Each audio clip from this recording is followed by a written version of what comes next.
Tātad labvakar visiem, laipni lūdzam atpakaļ par Bellumu. Mēs kādu laiku neesam pievērsušies konfliktam Ukrainā, arī tāpēc, ka nav notikušas nekādas īpašas ofensīvas, operācijas vai izmaiņas uz vietas. Patiesībā šie 2 mēneši ir bijuši lēnāki teritoriālo izmaiņu ziņā, salīdzinot ar 2024. 2025. gadu. Mēs nebijām šādā līmenī līdz 2023. gadam. Proti, ja kāds grib atgriezties pie izmaiņu ātruma, kāds bija agrāk, tad jāatgriežas 2023. gadā. Jā, es sāku mazliet agrāk, jo tā kā karš bija palēninājies, iespējams jūs to pamanījāt arī pagājušajā gadā, es sāku vairāk pievērsties iekšējām jautājumiem Ukrainā. Apmēram pagājušā gada maijā, jūnijā, kad bija viens no pirmajiem, kas stāstīja par nabu sapo cīņu un to, kas notika iekšēji. Tas ir tāpēc, ka, protams, uz vietas notikumu nav daudz, bet arī tāpēc, ka vienkārši atstāstīt, kā ciematu X uzbrūk 3 transportlīdzekļi, 4 motocikli, 20 kājnieki, tas neko neizsaka. Tas pilnībā neizskaidro visu, kas šajā karā notiek kopumā, jo, manuprāt, šeit notiek vismaz 3 dažādi kari. Proti, pirmkārt, tas ir pats karš frontē ar visām tā taktiskajām niansēm. Tad ir sarunu karš, kas nav tik skaidrs karš. Tas ir tādā nozīmē, ka sarunas, ko vada Ukraina, kuru visi atbalsta, Ukrainas valdībā vai visās nozarēs, un tad ir vēl viena arī Ukrainas armijas iekšienē. Ar to es nodarbojos, manuprāt, pietiekami daudz ar visiem tiem video, pa kuriem runājām par Ukrainas armijas struktūrālajām problēmām. Starp dažādajām vispārējām reformām, piemēram, Mihailo Drapati, kurš vēlējās reformēt arī iesaukšanas sistēmu. Supranacionālistu nometnē, tātad Azovas armijas korpusi, visas tās vienības, kas tagad ir daļa no abiem armijas korpusiem, teiksim, pieskaitāmas visnacionalistiskākajiem spēkiem. Jo notiek arī sacensība par to, lai iegūtu vai būtu kandidāti, teiksim, uz augstāko amatu Ukrainas armijā. Un, protams, katra no šīm daļām, tātad regulārā armija, nacionālisti, iekšējie dienesti, militārie dienesti, katrai savs skatījums uz lietām, un bieži vien tas ir pretrunīgs skatījums. Lai jums dotu priekšstatu, es jums īsumā pastāstīšu. Vajadzētu apskatīt Ukrainas armijas struktūrālās problēmas. Vajadzētu tās izpētīt. Cik dziļa ir baltā truša ala? Kā tiešraidē, lai apskatītu visus iekšējos faktorus Nabu un Sapo, es šodien arī kaut ko pieminēšu. Vienkārši kā kopsavilkumu, lai atsvaidzinātu atmiņu. Tomēr, ja kāds vēlas iedziļināties un saprast, kas notika starp amerikāņiem Nabu, Sapo, Zelenski, operāciju Mīda, pretkorupciju, Jermaka krišanu, viņam vajadzētu atrast to tiešraidi. Kāpēc es to saku? Tāpēc, ka ir dažādas nometnes. Jo noteikti, ja man būtu jāizsaka kategorisks spriedums par iekšējām pozīcijām Ukrainā, mums noteikti ir radikāļi, kas noteikti ir visnacionalistiskākās vienības, ko jebkurā gadījumā pārstāv Azov un 2 armijas korpusi, kas, starp citu, ir ļoti tuvi Budanovam. Ir arī, piemēram, pat dziesmas, kas veltīts Budanovam, ko ir sarakstījuši nacionālisti, tāpēc viņš vienmēr ir kaut kādā mērā pārstāvējis. Viņus armijas, izlūkdienestu un citu augstākā līmeņa struktūru iekšienē, teiksim tā. Tad ir tie, kas ir ļoti pret šiem līgumiem, un Jermaks bija viens no viņiem, un ir svarīgi saprast arī tuvības starp cilvēkiem. Budanovs ir tuvāks Cip, lai būtu skaidrs. Jermaks bija tuvāks Britiem.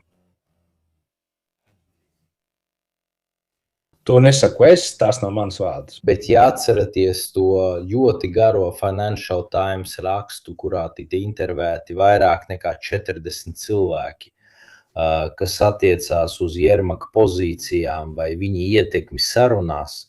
Jermaks vienmēr bija klāt, jebkurā mēģinājumā vienoties, un viņš bija viens no tiem, kas visvairāk iebilda pret jebkādu vienošanos. Īpaši, ja runa bija par teritoriālām piekāpēm. Jebkurā gadījumā mēģināsim sakārtot lietas chronoloģiskā secībā.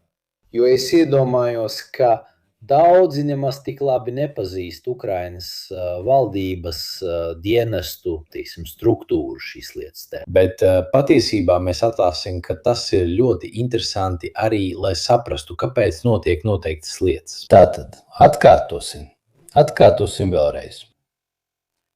NABU un SAPO, divas Ukrainas pretkorupcijas organizācijas, pagājušajā gadā veic šo izmeklēšanu, kas saucās Midas. Midas būtībā to atklāja. Es gandrīz apzināti izmantoju tikai ukraiņu avotus. Būtībā tā atklāja sistēmu, ko Jermaks bija izveidojis. Un pamazām sākas izmeklēšanas. Izmeklēšanas, kas sākumā ir vēstas pret enerģētikas infrastruktūras ministru un tā tālāk. Un tad pamazām tās sasniedz arī pašu Jermaku. Kā mēs zinām, bija spiests atkāpties, viņš, kurš bija ļoti tūs Zelenskim. NABU un SAPO saņem uzbrukumus no SBI, tas ir no iekšējiem dienestiem. Iekšējie dienesti, kas būtībā nostājās, tas ir Midas, atsaucās uz slavenajiem zelta toaletēm un tā tālāk. Viņi nonāca iekšējo dienestu izmeklēšanā, kuri, protams, bija iecerējuši pašas izmeklēšanas izjaukt.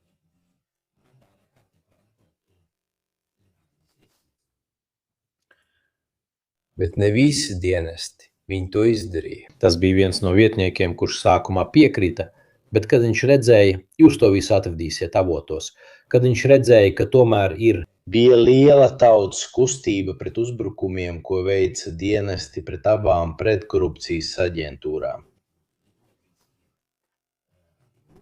Viņš atkāpās, neskatoties uz to, kas viņu bija pamudinājis.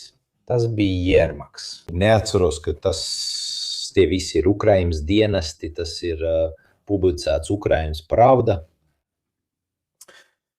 Bekaranti, Murmindiks un visa sistēma. Tātad tieši Jermaks uzsūtīja SBU. Kāpēc tas viss ir interesanti? Jo tas mums nedaudz ļauj saprast, kā Ukrainā ir savstarpēji saskaņot militārie dienesti un iekšējie pretizlūkošanas dienesti. Īpašā pret korupciju vērstā operācija, kas slēpjas aiz tās kratīšanas nabu telpās. Tie bija raksti, kas tieši stāstīja par to, ka iekšējie dienesti bija nostājušies pretī, lai mēģinātu bloķēt šīs lietas. SAP apgalvo, ka SBU vērsās pie viņiem un ieguva piekļuvi informācijai par visām operācijām. Tātad iekšējie dienesti un arī Ukrainas militārie dienesti bija sākuši kontrolēt, ko dara šīs abas aģentūras. Teoricamente dovrebbe essere indipendenti no valdības puses. Jāatzīmē, ka šo aģentūru vēsture ir tāda, ka tās tika apmācītas, finansētas un tā tālāk amerikāņu vadībā Demokrātu partijas laikā. Tātad tās bija noderīgas arī Trumpam, pat ja viņš tās nebija izveidojis, lai radītu problēmas Zeļenskim tieši tajā brīdī, kad, jāatceraties, bija slavenā aina ar Zeļenski Baltajā namā. Tātad tas bija veids, kā viņu vājināt, padarīt viņu piekāpīgāku, piespiest viņu būt atvērtākam sarunām un prasībām. Tātad šīs divas organizācijas dara savu darbu, vismaz no laika ziņā. Fakts, ka viņi rīkojās tieši tajā konkrētajā brīdī, it kā nezinātu, ka Mindičs jau iepriekšējā gadā zaga naudu vai darīja ko līdzīgu. Tas tika darīts speciāli, jo tajā brīdī vajadzēja vājināt Zeļenski. Šie tieši ukraiņu raksti, viņi izmantoja spēku, atnāca bez tiesas rīkojuma, tāpēc dienesti ieradās un veica reidus šajās divās pretkorupcijas aģentūrās pat bez tiesas mandāta. Pēc tam cilvēki iziet ielās, sūdzās, jo viņi uzskata, ka NABU un SAPO ir 2014. un 2015. gada kustību mantojums par caurspīdīgumu, pretkorupciju un tā tālāk. Viņi sacēla tādu troksni, cilvēki laukumā kliedza: Jermak, ej dirst, sūtīja viņu mājās un bija diezgan noskaņot arī pret Zelenski. Rezultātā viņi atkāpjās. Jā, Open Society arī finansē Nabu un Sapo, kas ir Soros, te visiem sazvērestības teoriju piekritējiem. Un viņi tiešām bauda šo situāciju. Rezultātā cilvēki uzvarēja, jo viņi aizstāvēja abas aģentūras. Bet bija daudz dziļākas lietas, teiksim tā, kas visas savijās kopā un, manuprāt, padara šo stāstu ļoti interesantu. Arī tāpēc, ka laika gaitā veicot šo izpēti, man izdevās savienot lietas, kuras kara sākumā nebija izskaidrojamas. Un varbūt es jums atkal uzjundīšu kādu atmiņu, kādu ideju. Šis bija slavenais Financial Times 30 lapušu raksts. Tātad tas bija sagatavots, jo nevar taču vienas nakts laikā uzrakstīt 20 lapušu rakstu ar intervijām ar 40 cilvēkiem, kur visi stāsta, ka Jermaks bija praktiski visur sarunās un ka viņš kategoriski iebilda pret jebkādu vienošanos. Es mēģinu paskaidrot, kā tas viss savstarpēji saistās. Tātad aģentūras rīkojas strateģiski, tieši laikā, kad Zelenskis ir diezgan iegrimis problēmās ar Trumpu.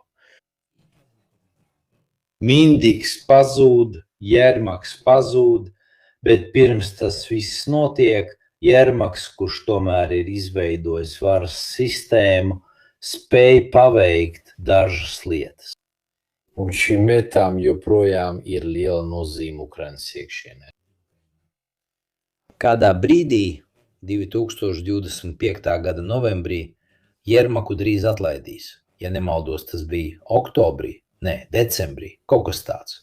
Jermaks mēģina organizēt apsūdzību, mēģiniet sekot man līdzi, apsūdzību pret Arakamiju. Arakamija vienmēr bija klāt visās sarunās. Un viņš mēģina to izdarīt caur SBU. Tas ir dienesti, jā. Iekšējie.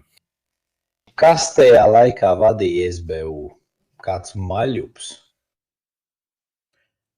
Maļuks pēc tam, kad Jermaks aiziet no skatuves, tiks atlaists, noņemts no amata, ko izdarīs Zelenskis. Un tas pats notiks ar Budanovu. Šis ir ukraiņu raksts, kas skaidro, kā Jermaks, lai glābtu sevi, mēģināja apsūdzēt Arakamiju, kurš neatbalstīja viņu, izmantojot dienestus pret Nabu un Sapo.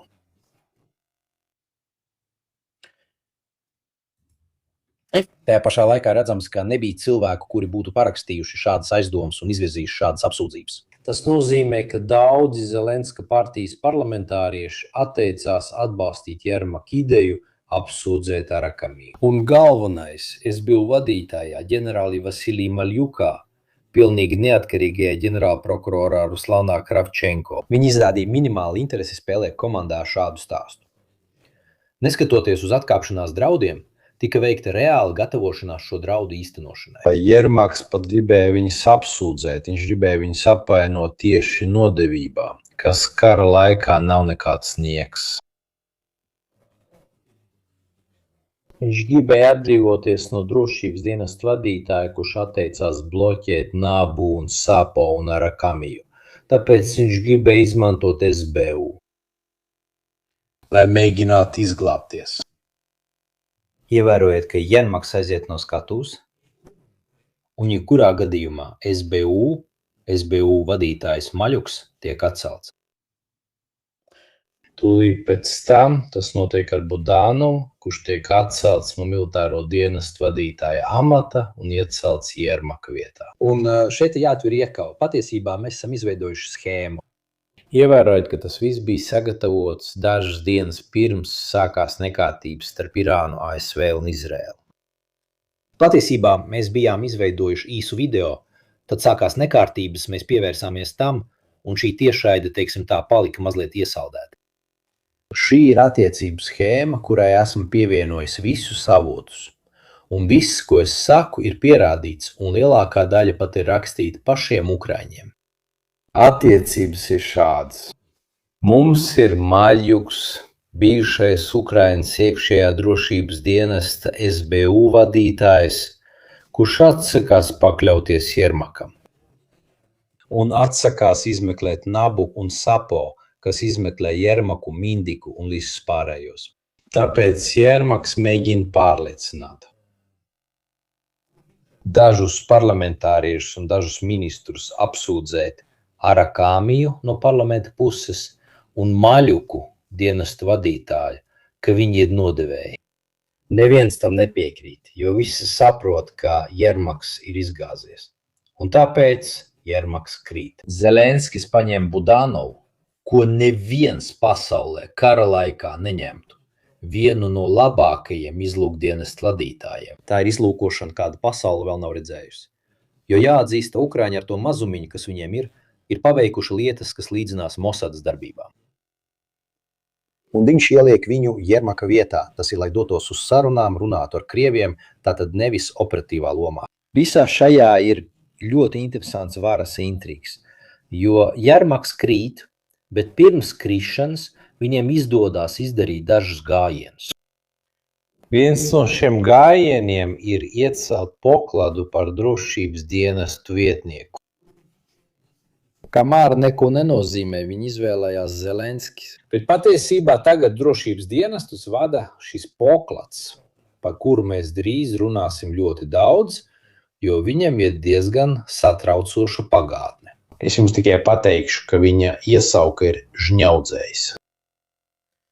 Es jums visu pateicu.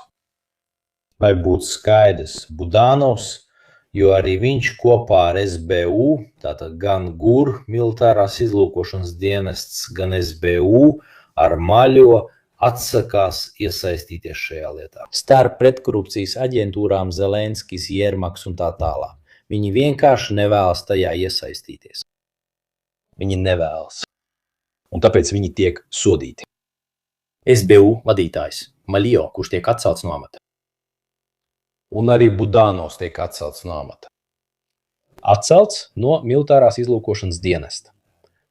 Dažādu iemeslu dēļ. Viens no tiem atcerēsimies Zalužniju, jo arī Zalužnijs bija iesaistīts šajā stāstā. Budanovs bija viens no galvenajiem kandidātiem, teiksim, pēc aptaujām, kā konkurents Zelenskim, tāpat kā Zalužnijs. Patiesībā Zalužnijs tika nosūtīts uz vēstniecību. Atsūti mums paskarķi. Tas ir arī veids, kā Zelenskis var neutralizēt Budanovu kā politisko konkurentu. Cits jautājums ir, ja Budanovs ieņem Jermaka vietu, bet visi cilvēki, pārlausiet Financial Times rakstu, kas ja viņi pakļautībā ir izvēlēti Jermaka, sākot no zemākā līmeņa līdz pat prezidenta biroja vietniekam. Budanovs būtībā vada mehānismu, kurā visi cilvēki ir iecelti un izvēlēti Jermaka. Financial Times rakstā tika runāts tieši par šiem 20 cilvēkiem, kurus personīgi izvēlējās Jermaks, lai pārvaldītu viņa lietas. Un no tiem nav nomainījies neviens. Tātad Budanovs ir prezidenta biroja vadītājs, bet visi cilvēki, kas viņam apkārt, nav viņa uzticības personas. Arī šodien Jermaks, kā bieži raksta Ukrainas laikraksti, apmeklē Zelenski gandrīz katru otro dienu. Tātad viņš joprojām turpina ietekmēt notikumus.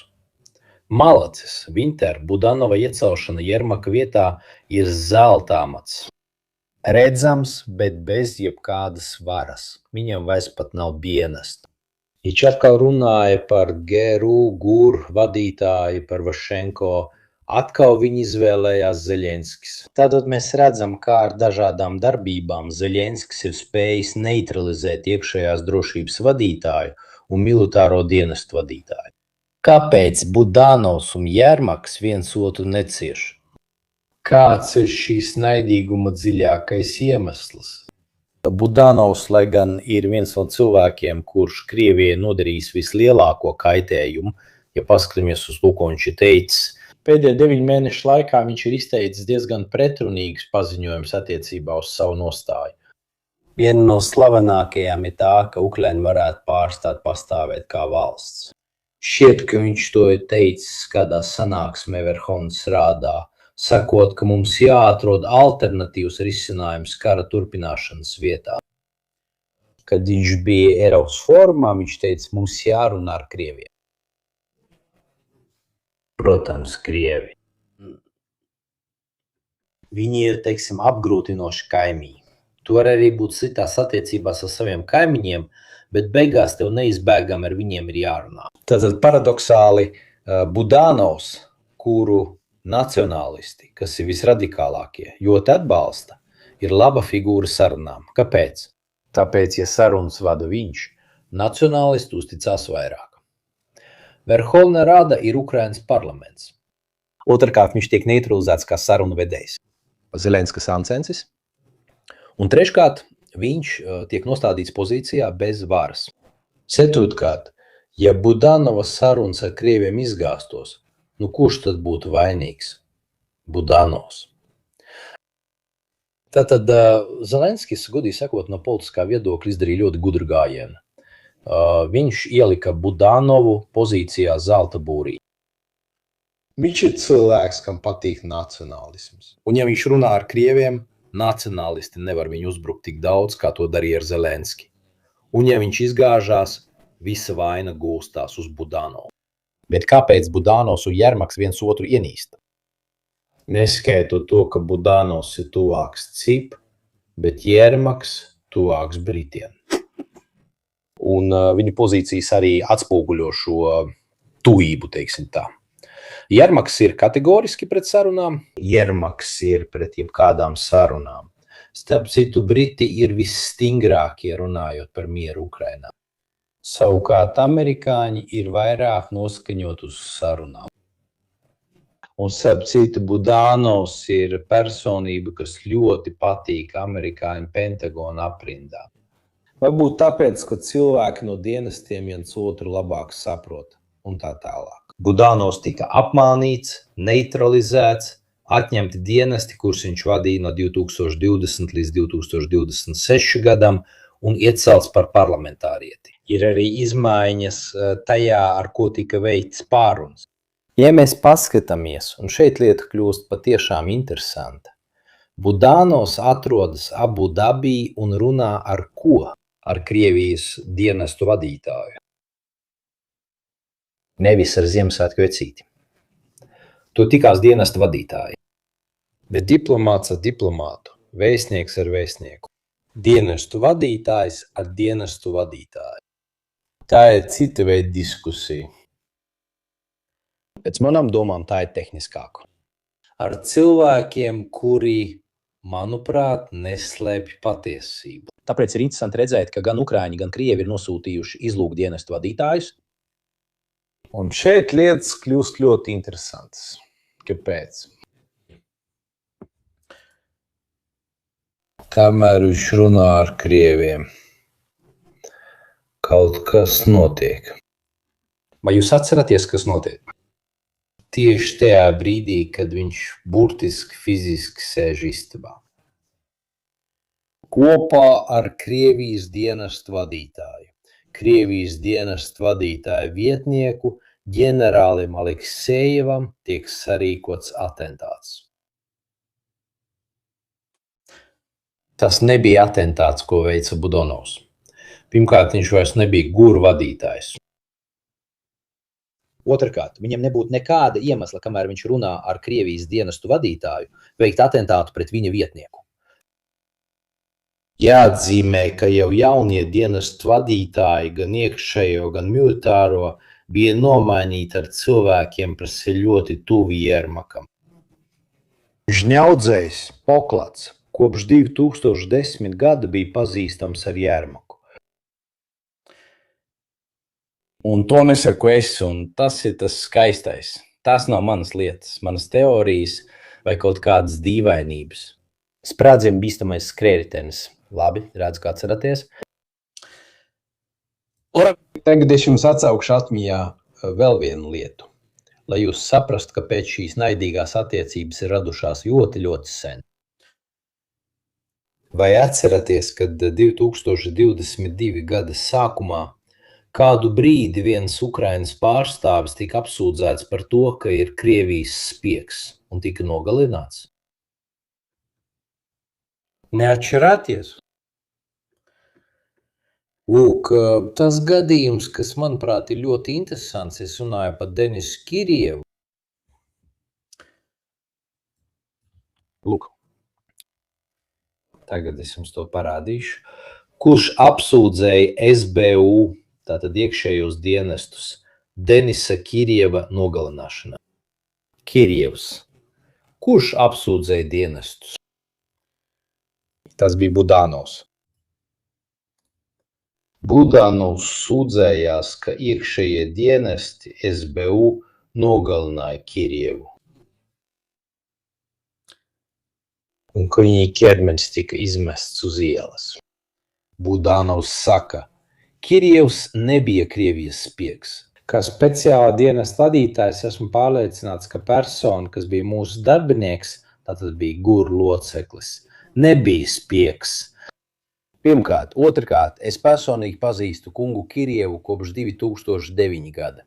Un lai jums būtu skaidrs, sacīja Budanovs, pēc viņa teiktā neviens negaidīja, ka SBU darbinieki rīkosies šādi pret pilna laika GUR darbinieku.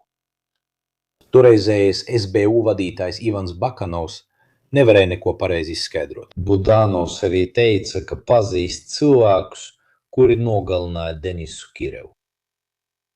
Un šeit parādās Poglats, žņaudzējs. Lo strangolatore. Poglats, žņaudzējs, kurš ir mūkam līdzīga figūra. Ļoti pretrunīgs. Jo mūsu draugs žņaudzējs, par kuru ir ļoti maz fotogrāfiju, tagad ir paaugstināts par dienestu vadītāju vietnieku. Tas bija tas, kuru Budanovs apsūdzēja Denisa Kirjeva nogalināšanā. Šis personāžs šeit nogalināja Denisu Kirjevu 2022 gadā. Apsūdzēts par to, ka ir krievs, bet patiesībā ir prokrievisks, spēlē dubultspēli un tā tālāk. Bet patiesībā viņš bija Budanova aģents. Un tagad ir pamanīts, ka viņam ir patiešām neticams stāsts. Tie visi ir Ukrainas laikraksti.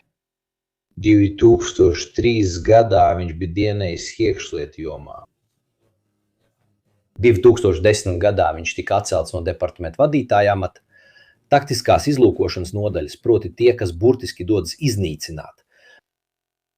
Un analīze par Ukrainas iekšlietu ministrijas galvenās pārvaldes sumu reģiona organizētās noziedzības apkarošanas departamentu. Viņš bija iesaistīts vesela virknes skandālu, un tieši tur viņš ieguva iesauku žņaudzējs. Tieši tāpēc, ka viņš, teiksim, nedaudz un bija nedaudz pazudis no redzesloka. Izskatās, ka viņu pat izvilka ārā no cietuma. Mēs runājam par čali, kurš nonāca cietumā par reketu un citām lietām. To nesaka es, tas, ko jums parādīja, bija viņa sodāmības reģistra izraksts. Tāpēc viņš tiešām bija nonācis cietumā.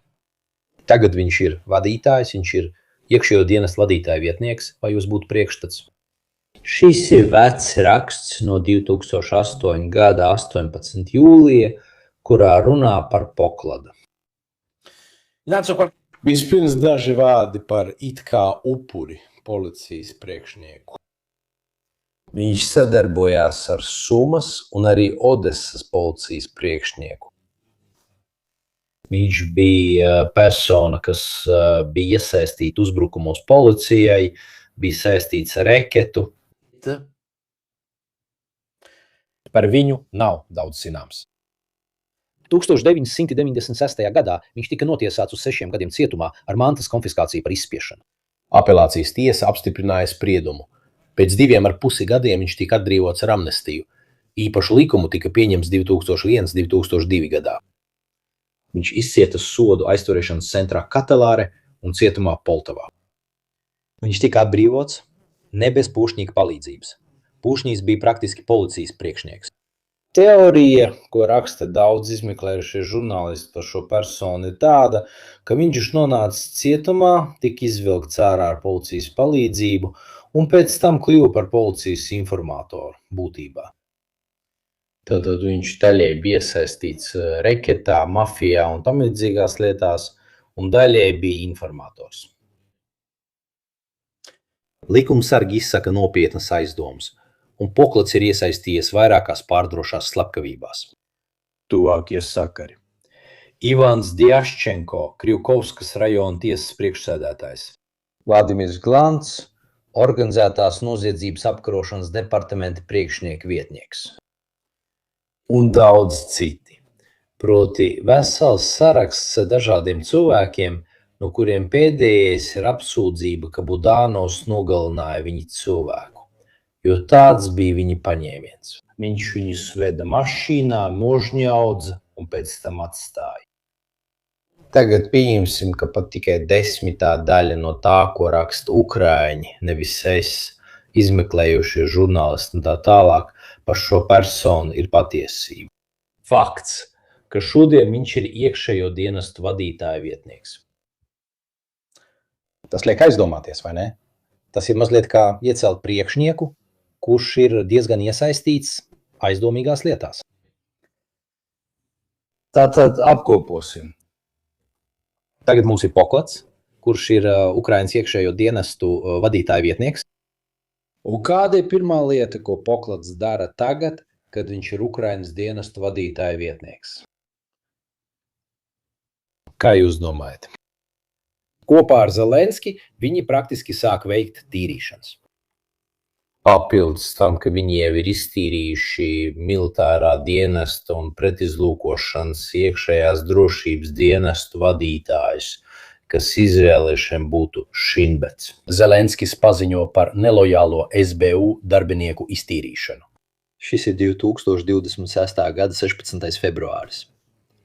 Kā jūs domājat, kas ir persona, kas atrodas blakus Zelenskim fotogrāfijā?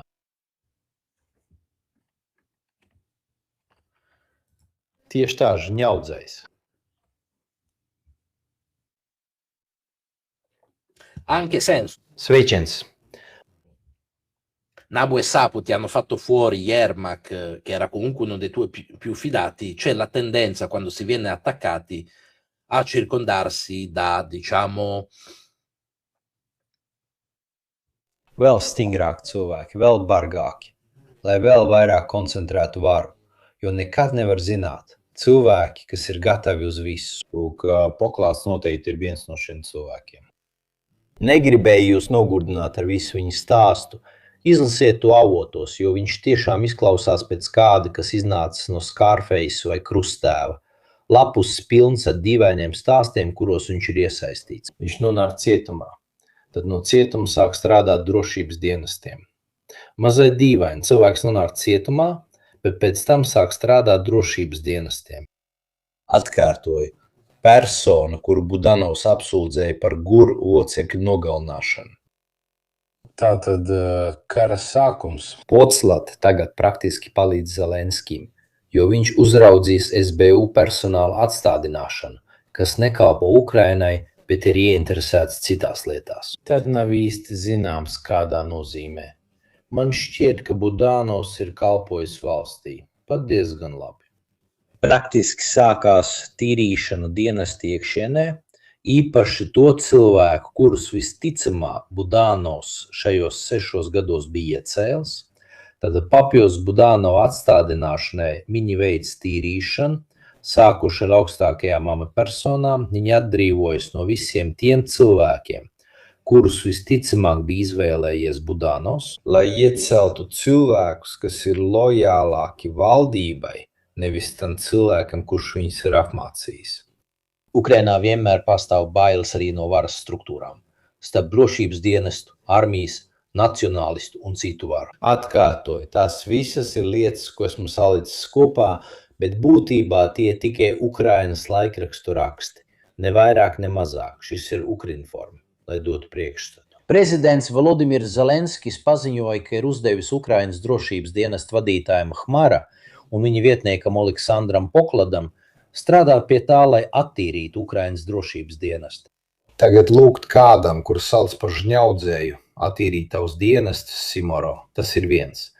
Man nešķiet, ka viņš būtu vispiemērotākais cilvēks, ja neskaita nežēlību. Par to mēs esam pilnīgi viensprātis. Es pievienošu vēl vienu smagu argumentu.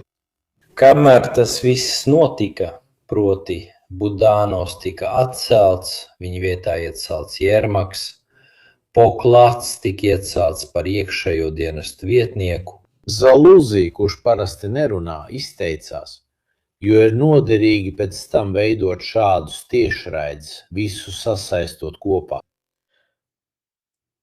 Zaluzī no Anglijas saka, ka viens no viņa Zaluzī, kurš bija ticis uzbrukts tiem nolādētajiem tādiem, viņam bija uztaisījuši reidu. Nosūtīts ar Jermaka pavēli 2022 gadā, kamēr viņš jau komandēja. Joprojām no SBU. Tātad arī Zalūžņijs izmanto iespēju, lai beidzot pateiktu, kas viņam uz sirds. No Anglijas bijušais Ukrainas bruņoto spēku viespavēlnieks Valērijas Zalūžņijs intervijā paziņoja, ka Ukrainas drošības dienests SBU 2022. Gada septembrī veica kratīšanu viņa birojā, ziņoja Associated Press. 18. februārī, redzat, viss nāca klajā, aptuveni šī gada februārī. Reids iespējams notika laikā, kad pieauga spriedze starp Zalūžņiju, kurš pašlaik ir Ukrainas vēstnieks apvienotajā karalistē, un prezidentu Volodimiru Zelenski par to, kā aizsargāt valsti no Krievijas plaša mēroga iebrukuma. Patiesībā Zalūžņijs, ja izlasāt interviju, liek saprast, ka aiz tā stāv Jermaks, arī tāpēc, ka Financial Times rakstā tiek norādīts, ka tieši Jermaks veic šādu veidu operācijas. Lielā korupcijas skandāla vidū, kas galu galā piespieda Jermaku atkāpties no amata, Zalūžņijs novembrī publiski pieprasīja politiskas pārmaiņas pēckara periodā. Jāņem vērā, ka arī šīs lietas ir jāsaist savā starpā. Vai 2022. Gada septembrī būtu jāveic reids riešajā dienas darbiniekiem, kurus noteikti uz Zalūžņiju nosūtīja Jermaks, ģenerālštābu, un tur par laimi man ir laba atmiņa, es atcerējos. Jo kas tad notika 2022. Gada septembrī? Redzēsim, vai jūs atceraties, kas notika 2022. Gada septembrī Ukrainā. 2022. Gada septembrī notika Ukrainas ofensīvas Hersonā, Izjumā, Limanā, Kupjanskā. Un Krievu atkāpšanās no Hersonas oktobrī un novembrī. Un ko tieši vēlējās darīt Zalūžņijs? Zalūžņijs vēlējās veikt šīs ofensīvas. Limana un Hersona? Nē. Jo 2024. gadā, kad Zalūžņijs tika atstādināts, viņš sniedza šo interviju, kuru viņš vēlējās veikt uzbrukumu Zaporīžijā 2022. gadā. Zalūžņijs uzstāja uz drosmīgu pretuzbrukumu. 2022. gadā viņš vēlējās veikt pretuzbrukumu Zaporīžijā 2022. gadā. Tāpēc ir patīkami, kad izdodas savienot visas šīs lietas. Un Zalūžņijs izceļ šo faktu, ka viņa birojos septembrī notika uzbrukums no iekšējos pēcdienestu puses, ko bija nosūtījis Jermaks. Un tur es atcerējos, ka tieši tajos mēnešos notika uzbrukums ziemeļos. Saistot šo 2024. gada interviju, kas notika 2024. gada septembrī, Kur viņš teica, ka vēlas veikt uzbrukumu Zaporīžijā? ne ziemeļos, patiesībā pretuzbrukumu ziemeļos, īpaši Kupjanskas, Izjumas, Limanas pusē vadīja Sirskis. Tātad iespējams iemesls, kāpēc viņš cieta no šī reida, bija tas, ka viņš bija pret, un tieši tur tas viss sākās. Visi strīdi starp viņiem sākās pat pirms 2023. gada pretuzbrukuma.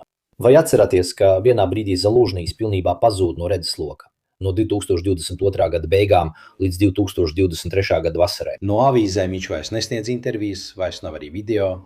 Parādās stāsts, ka pret viņu tika veikts atentāts, slavenā granāta, kas it kā bija jābūt viltus, bet izrādījās īsta, pret viņa vietnieku. Tādas lietas tik ļoti, ka pat krievi teica, ka viņš ir ievainots un tā tālāk un tā tālāk. Jūs redzat daudz ko. visādas lietas. Tagad pamazām viss sāk savienoties, tāpēc mums ir ļoti interesanta aina.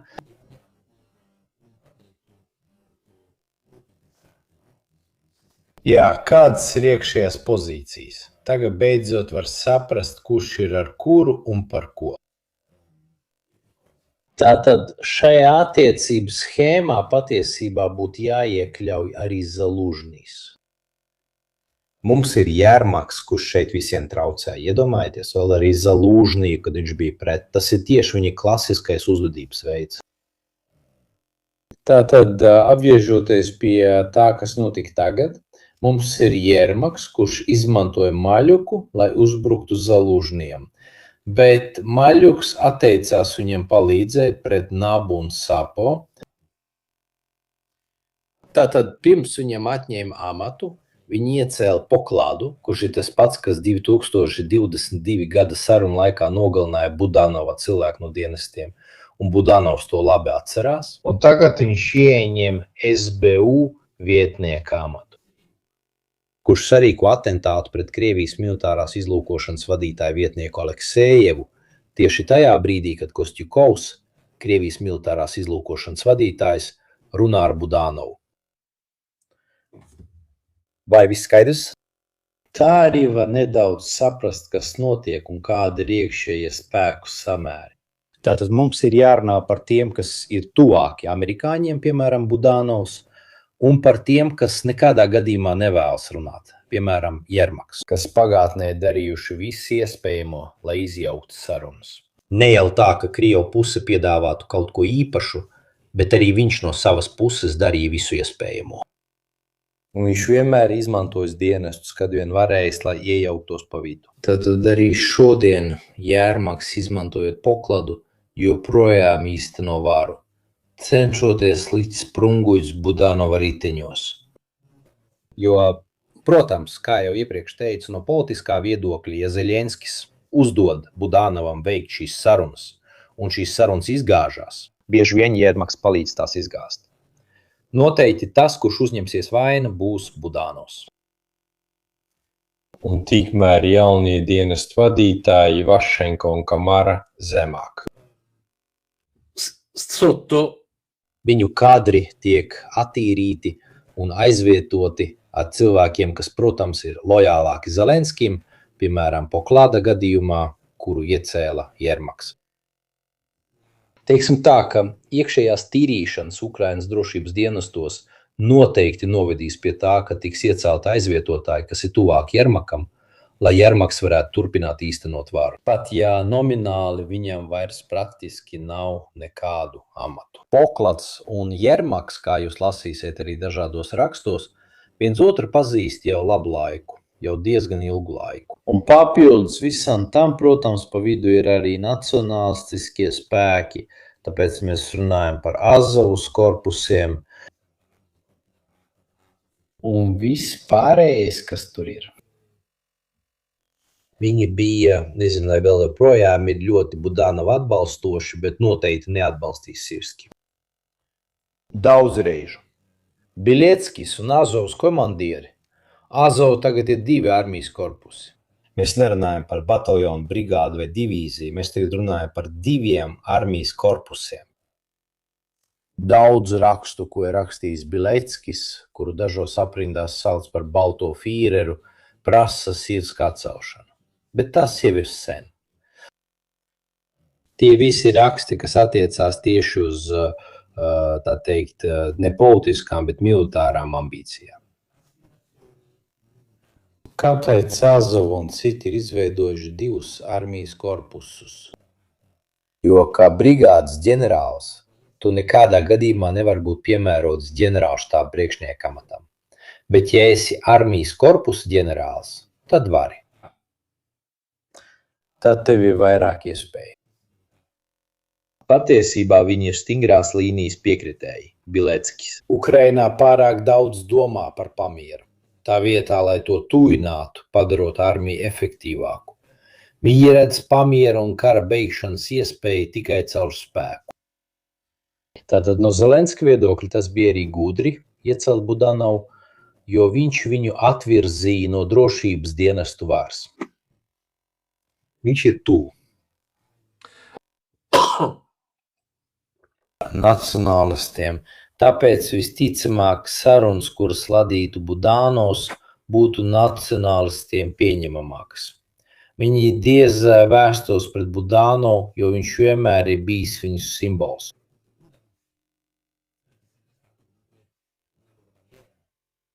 Tu nevari teikt Budanovam, ka viņš nav cīnījies par Ukrainu vai ka viņš nav stingrs cilvēks. Tāpēc arī tas ir loģiski.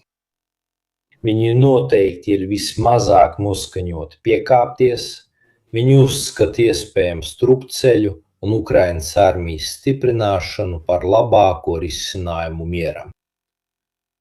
Nacionālisti ir veltījuši Budanovam vairākas dziesmas, tāpēc ir grūti iedomāties, ka viņi varētu vērsties pret vienu no saviem simboliem. Tātad politiski šis solis no Zeļenska puses ir ļoti gudrs. Tātad, kā redzat, runājot par parlamentu, patiesībā pastāv iekšējie spēki ar atšķirīgiem uzskatiem. Starp citu, ja mēs vēlamies iedziļināties šajā stāstā vēl vairāk, Kas ir tas cilvēks, kurš atdūdēja Trumpam? 2016. 2017. gadā, kad Trumps lūdza palīdzību Ukrainai, lai atrastu informāciju par Hunteru, Baidenu un tā tālāk, Jermaks Trumps tajā laikā tieši piezvanīja Jermakam, lai pasargātu Zelenski. Viņš izvirzījās priekšā, kļuva par vairogu. Tagad ir 2019. gads. Nu labi, es to neieliku avotos. Viņi centās nedot Trumpam to, ko viņš meklēja, proti materiālu pret Baidenu, bet tieši Jermaks runāja Trumpu, un Trumpu par to viņš atcerējās. Jā, Burisma Holdings lieta. Anglijas banka, kurai bija dažādi darījumi. Ukraina. Tur bija iesaistīts Huntera Baidena dēls un citas dīvainas lietas. Kāpēc tas viss ir svarīgi? Jo Jermaks varbūt kļūdaini domāja, ka viņam ir labas attiecības ar Trumpu, jo tajā laikā viņš tomēr bija mēģinājis dot viņiem kaut ko pret Baidenu, taču toreizējā ideja bija informācijas apmaiņā pret gandrīz $500 miljonu militārās palīdzības atdotiešanu Ukrainai. Un tieši Jermaks bija tas, kurš organizēja slaveno tikšanos starp Trumpu un Zelenski Baltijā namā, to, kas izgāzās. Varbūt pārvērtējot savas attiecības vai tam līdzīgas lietas. Tas, lai jūs saprastu, kāds ietekmes līmenis. Viņš turēja savās rokās to pavisam nesen. Tātad, kad runā par slavenajām teorijām, piemēram, vai tas bija Boris Džonsons, kurš apturēja Ukraiņas Stambulā, un tā tālāk.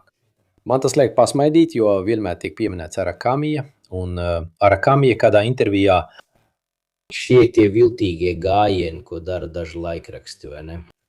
Viņi saka, ka Arakamija teica, ka Boris Džonsons ir atbraucis. Tas ir viņu citē, bet nekad neliek saiti. Bet es gan vienmēr pārbaudu visu pats. Arakamija saka, ka Boris Džonsons ieradās tad, kad viņi jau bija ceļā atpakaļ. Tātad viņš noteikti nevarēja būt izšķirtskīrošs, bet tam arī nebija vajadzības. Jo, kā redzam, jau no paša sākuma notiek iekšējo dienestu, militāro dienestu cīņa. Es runāju arī par politiskajiem pasūtītājiem, kuri to redz. Es nezinu, kas notika. Kas attiecās uz to Budanova cilvēku, Denisu Kirjevu, kurš tika nogalināts, apsūdzēts par to, ka ir Krievijas spiegs iekšējā drošības dienesta skatījumā. Varbūt viņš sasniedz kādus rezultātus, bet ir dīvaini apsūdzēt tādu cilvēku kā viņš, jo Denis Kirjevs bija viens no tiem, kas paredzēja karu. Viņš bija viens no tiem, kas dažas dienas pirms kara, bet arī iepriekšējos mēnešos, līdzīgi kā Areštovičs teica, skatieties, Krievi mūs uzbruks. Tāpēc nebūtu loģiski, ka viņš būtu modevis. Jo īpaši, ja viņš bija aģents. Tās ir dīvainas lietas, kas tomēr liek saprast, ka arī Ukrainas iekšienē sarunās ir dažādas nometnes. Un ne visas ir saistītas ar Zelenski. Dažas ir saistītas ar Jermaku, dažas ar iekšējiem dienestiem, dažas ar militāriem dienestiem.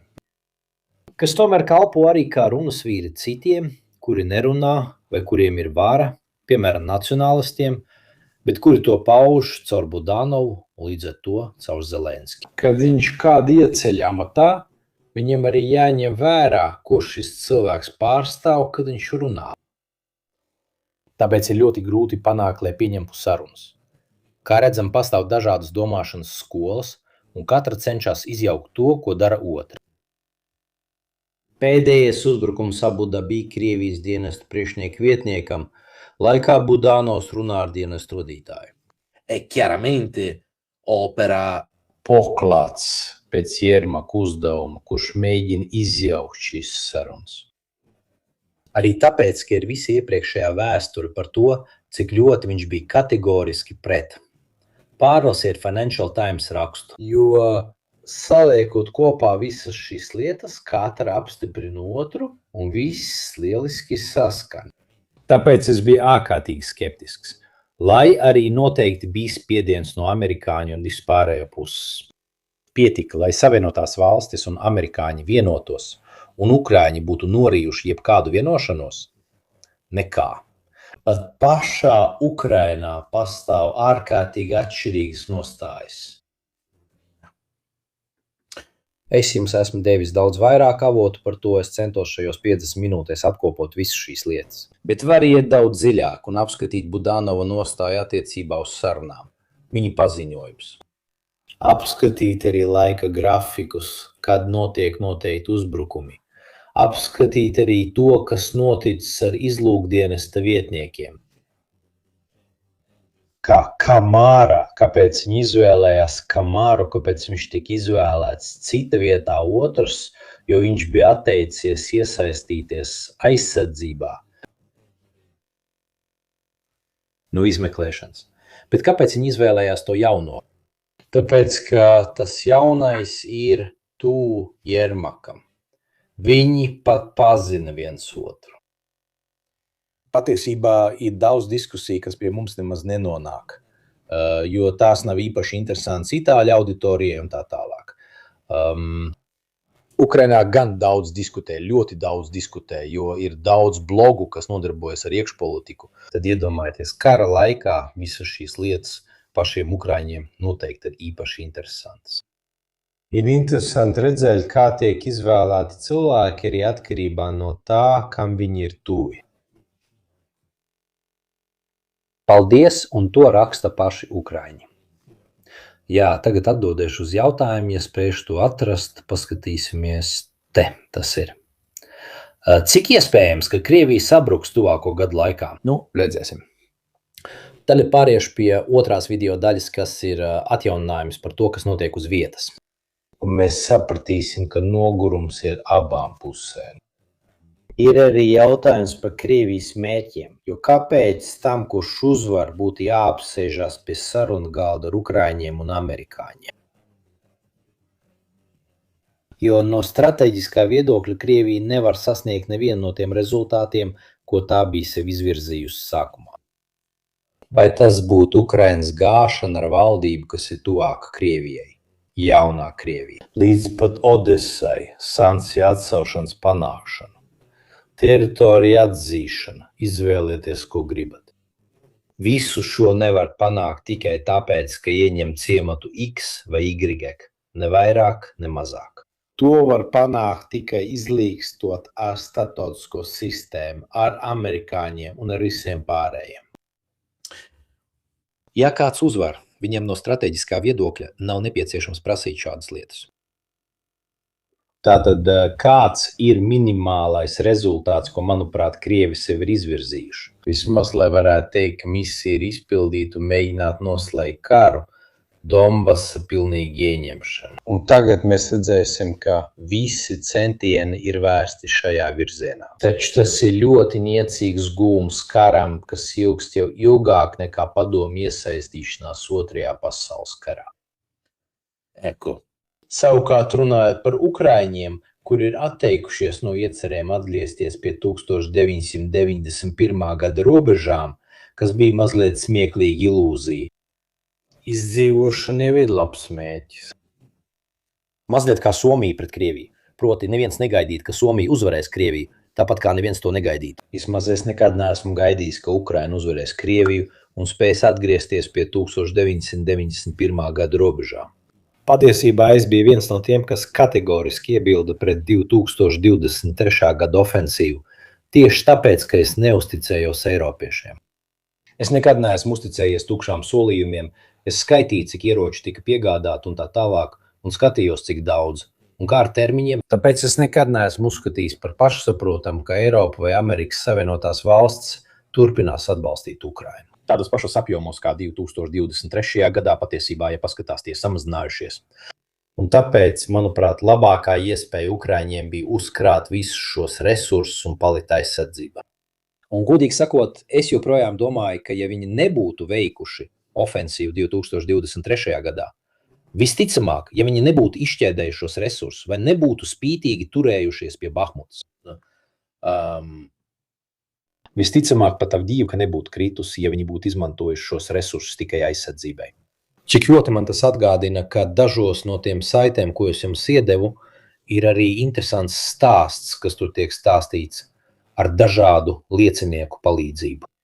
Ka ideja noturēt Bahmutu līdz galam pat nebija Zelenska, tā bija Jermaka ideja, kuru viņš īstenoja caur Sirsku un citiem ģenerāļiem. Bet kāpēc viņi sūdzējās? Tāpēc, ka Bahmuta bija cietoksnis jau kopš 1670 gadu. Un bija šī ideja izveidot mītisku Ukrainas Alamo, kas aizstāvētos mūžīgi. Es to teicu jau toreiz. Tātad jūs varat atrast arī video.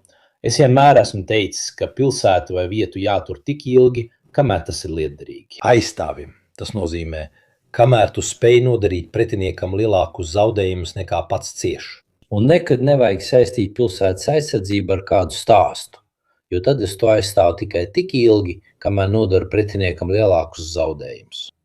Un tad, kad es jau to grasos zaudēt, tā kā esmu ap to uzbūvējis milzīgu stāstu, esmu spiests to aizstāvēt pat tad, kad tam vairs nav jēgas. Nav vairs saprātīgi to darīt tikai karoga dēļ.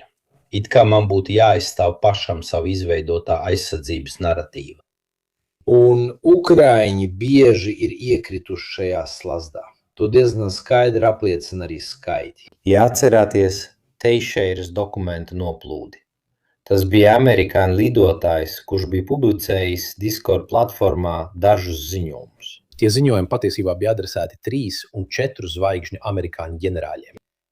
Ka Bahmutas kaujas pirmajā fāzē Ukraiņi tiešām nodarīja zaudējumus attiecībā 4-1, 5-1. Pārsvarā tie bija Wagner grupējumi ieslodzītie. Un spītīgi cenšoties to aizstāvēt līdz pēdējiem, pat tad, kad vēl bija neliels koridors. Pēc tam šī priekšrocība bija samazinājusies līdz 2,5-1. Un šī ir tendence, kas Ukraiņiem ir jau labu laiku. Es šo jautājumu uzdevu arī Aristovičam. Kāpēc viņi turpina ļaut pilsētām gandrīz tikt ielēgtām pirms tās pamet? Jā, nonākam pie Alamo. Tas, manuprāt, ir arī sava veida atsauce amerikāņiem, kuri savu vēsturi nepazīst pārāk labi, bet vismaz šo kauju viņi atcerās. Nonāksim pie tā, kas notiek tagad, jo, manuprāt, tas ir interesanti. Negribu taisīt ļoti garu tiešraidi, vēlos mēģināt informāciju īsi apkopot. Šajā laikā Sumi apgabalā Krievi turpina ieņemt teritoriju gandrīz visur.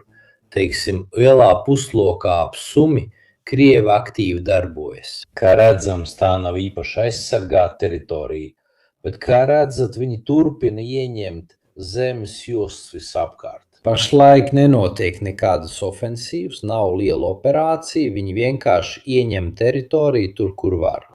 Varbūt tas ir arī jautājums par Ziņojumu. Kādā ziņā ziņojumu? Mēs redzējām, ka katru mēnesi ir tendence parādīties televīzijā vai vismaz uztaisīt video ar Putinu, Šoigu Kur viņiem jāpasaka, ko šajā mēnesī ir iekarojuši? X kvadrātkilometri. Pēc tam nav svarīgi, vai tie ir bumbieru lauki vai svarīgs loģistikas centrs. Viņi skatās uz kvadrātkilometriem, lai izskatītos labi.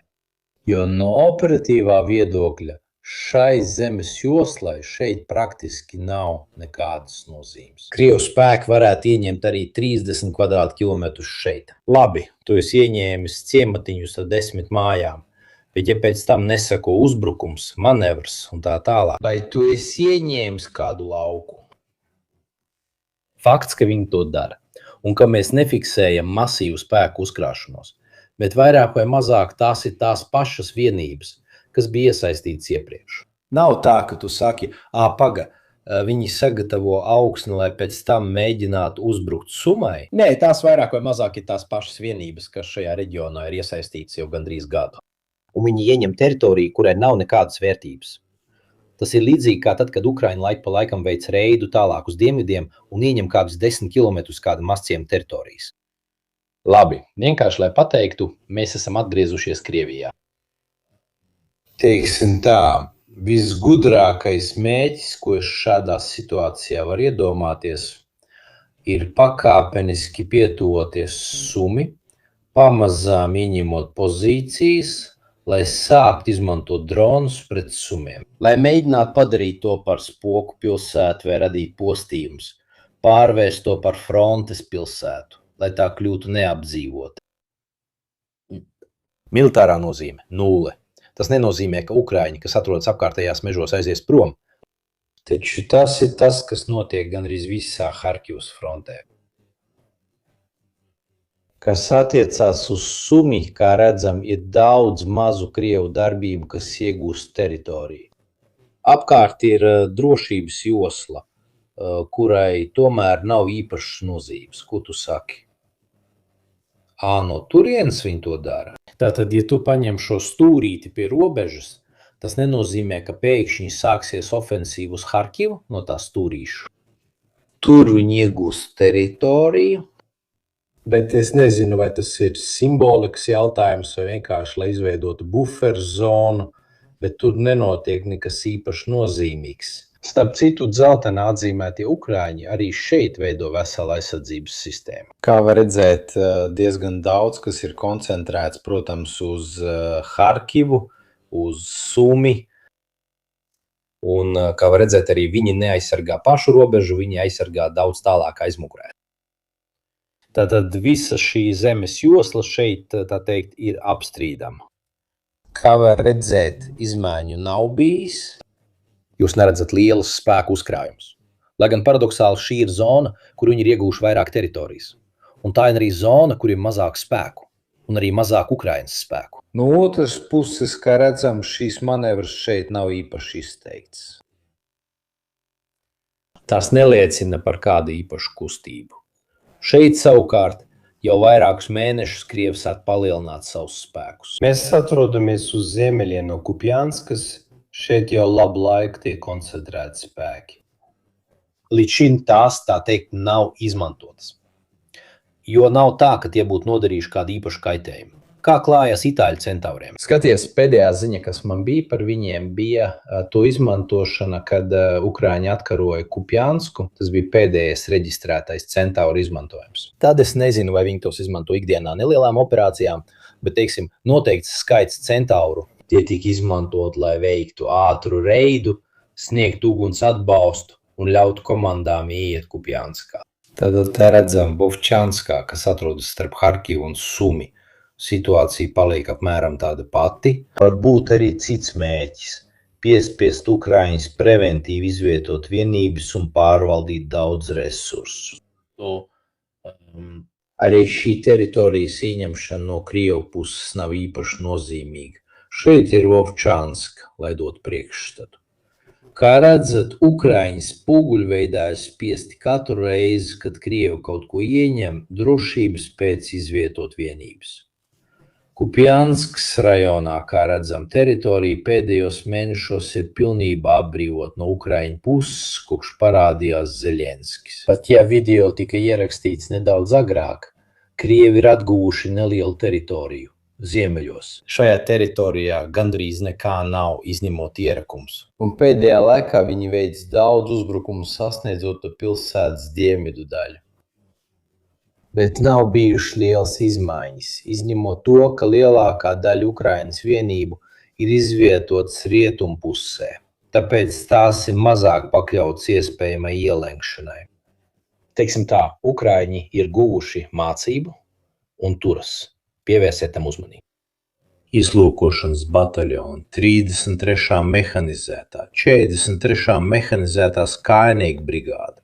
Visas visvairāk mehanizētās vienības viņi tur otrā pusē, jo tām ir vislielākās pārvietošanās spējas nepieciešamības gadījumā. Bataljons, piemēram, šautāja brigāde, šīs vieglās kājnieku vienības, viņi jau ir izvietojuši rietumos.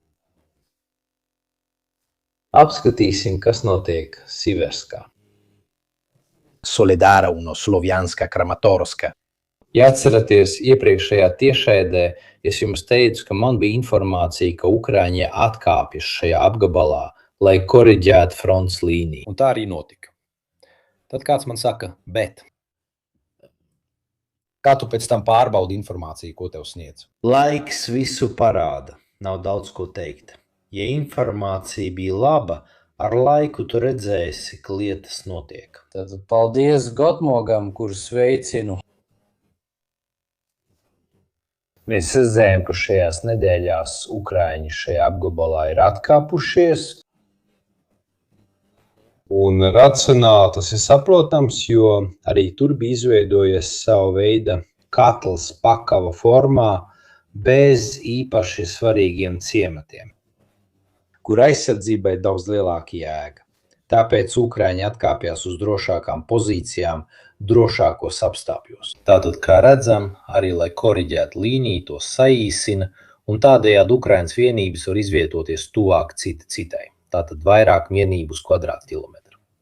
Veidot struktūru. Un tā ir vēl viena, teiksim, viņu aizsardzība. Ap kalniem, kā to sauc, Mikolaivka ir pilsētveida apdzīvota vieta, kas atrodas pie Slovjanskas un Kramatorskas ūdenskrātuvēm. Šeit, kā redzējāt, veidojās šis pakavu formas sašaurinājums. Ukrainas vienības sistemātiski pārkārtojas, visas kopā visticamāk tās atkāpsies ap šo līniju, lai aizstāvētos. Ir liela aktivitāte, jo noteikti, kā jau teicām, Krievu minimālais mērķis ir vismaz sasniegt šo līdz šī gada beigām. Tad mēs arī redzēsim. Arī iespējas, jo daudzi Ukrainas avoti arī oficiālie runāja par risku, ka šai ofensīvai tuvojas 20,000 Krievu. 20,000. Kungi, 20,000. Tas ir viens mēnesis šajā karā. Aptuveni uzbrukuma fāzē. 20,000 zaudējumi, mirušie, ievainotie, pazudušie un tā tālāk. Kas notika 2024, 2025 gadā. Es pat saku mazā, bija mēneši, kad zaudējumi sasniedza pat 30,000. Kad dzirdu, kad Ukraiņi saka, ka ja uzbrukumam nepienāk 20,000 Krievu, es domāju, vai esmu kaut ko nepareizi izlasījis, varbūt tie ir 200,000. Jo 20,000, lai pastiprinātu uzbrukuma centienus, tas liek man aizdomāties, ka varbūt vairs nav cilvēku, kas ir pieejami. Tad tu vienmēr saliec lietas kopā.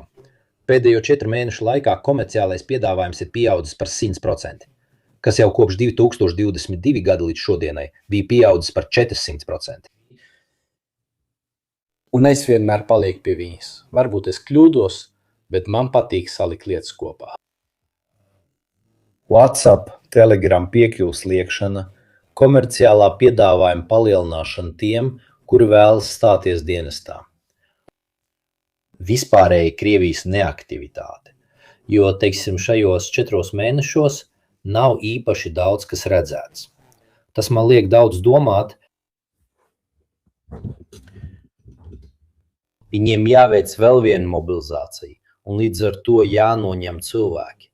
Teiksim, atvērtie sociālie tīkli.